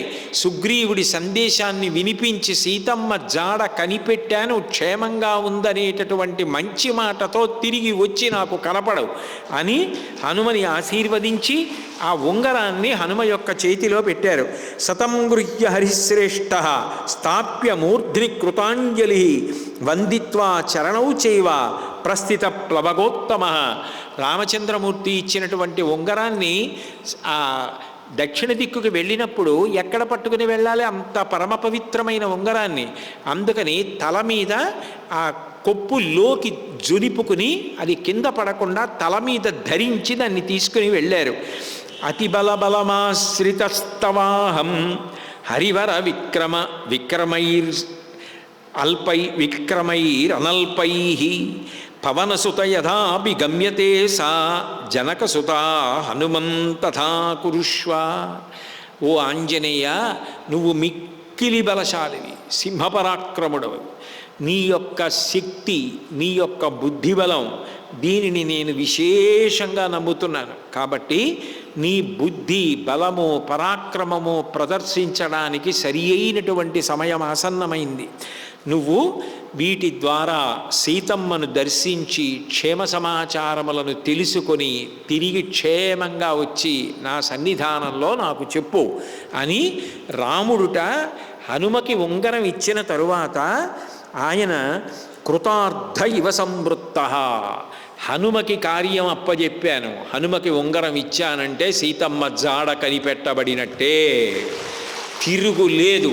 హనుమ ఉన్నారు, హనుమకు అప్పజెప్పామంటే పని అయిపోయినట్టే అని ఇంతకాలం నుంచి శోకంలో ఉన్నటువంటి రాముడు ప్రహృష్టేంద్రియమానస, ఒక్కసారి మనసు ఇంద్రియములు అన్నీ కూడా అంత సంతోషపడిపోయేట. ఇటు రాముణ్ణి అంత సంతోషపెట్టారు, అటు వెళ్ళి సీతమ్మని అంత సంతోషపెట్టారు, మళ్ళీ తిరిగి వచ్చి రాముణ్ణి అంత సంతోషపెట్టారు, రాముడు వస్తున్నాడని చెప్పి భరతుణ్ణి సంతోషపెట్టారు. హనుమ ఎక్కడ ఉంటే అక్కడే సంతోషం, హనుమ ఎక్కడ ఉంటే అక్కడే క్షేమం, ఆయన ఎక్కడ ఉంటే అక్కడే భద్రం. రాముడంతటి వాణ్ణి సంతోషపెట్టినటువంటి మహాపురుషుడు అటువంటి హనుమకి ఉంగరం ఇచ్చి పంపించారు. ఇప్పుడు అన్ని దిక్కులకు వానరములు బయలుదేరాలి. అవి ఎట్లా బయలుదేరాయి, ఏం జరిగాయి అన్న విశేషాలని రేపటి రోజు మళ్ళీ సాయంకాలం 6 గంటలకి కలుసుకున్నప్పుడు రామచంద్రమూర్తి నా చేత పలికించినంత మేర పలికెదనుగాక. మంగళాశాసన పరై రామనామం, రామనామం చెప్పిన తరువాత మంగళం. తత్వశిఖరమునందు వెలిగే నిత్య సత్యము రామనామము,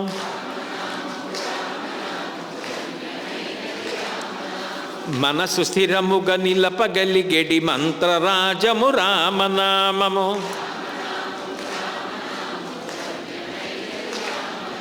జీవితంబున నిత్య జపముగ చేయవలె శ్రీరామనామము.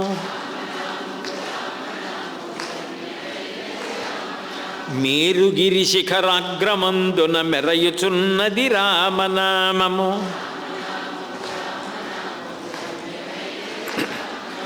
గౌరికిది ఉపదేశ నామము, కమలజుడు జపించునామము.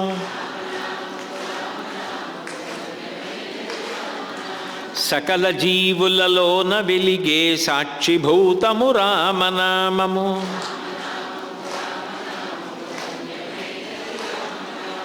ఆంజనేయుని వంటి భక్తులకాశ్రయము శ్రీరామనామము.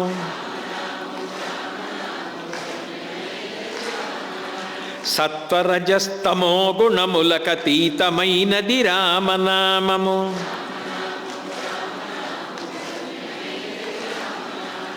ఆది మధ్యాంతరహితము అనాది సిద్ధము రామనామము.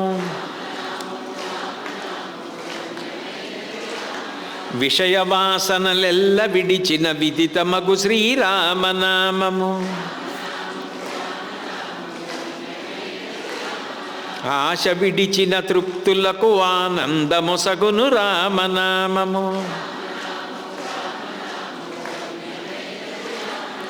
విజ్ఞుడగు గురునాశ్రయించిన విశదమగు శ్రీరామనామము. తుంటరీ కామాదులను మరి మంట కలుపును రామనామము.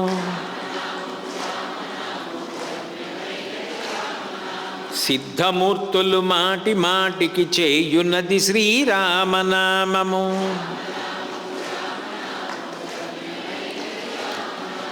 రామనామము రామనామము రమ్యమైనది రామనామము.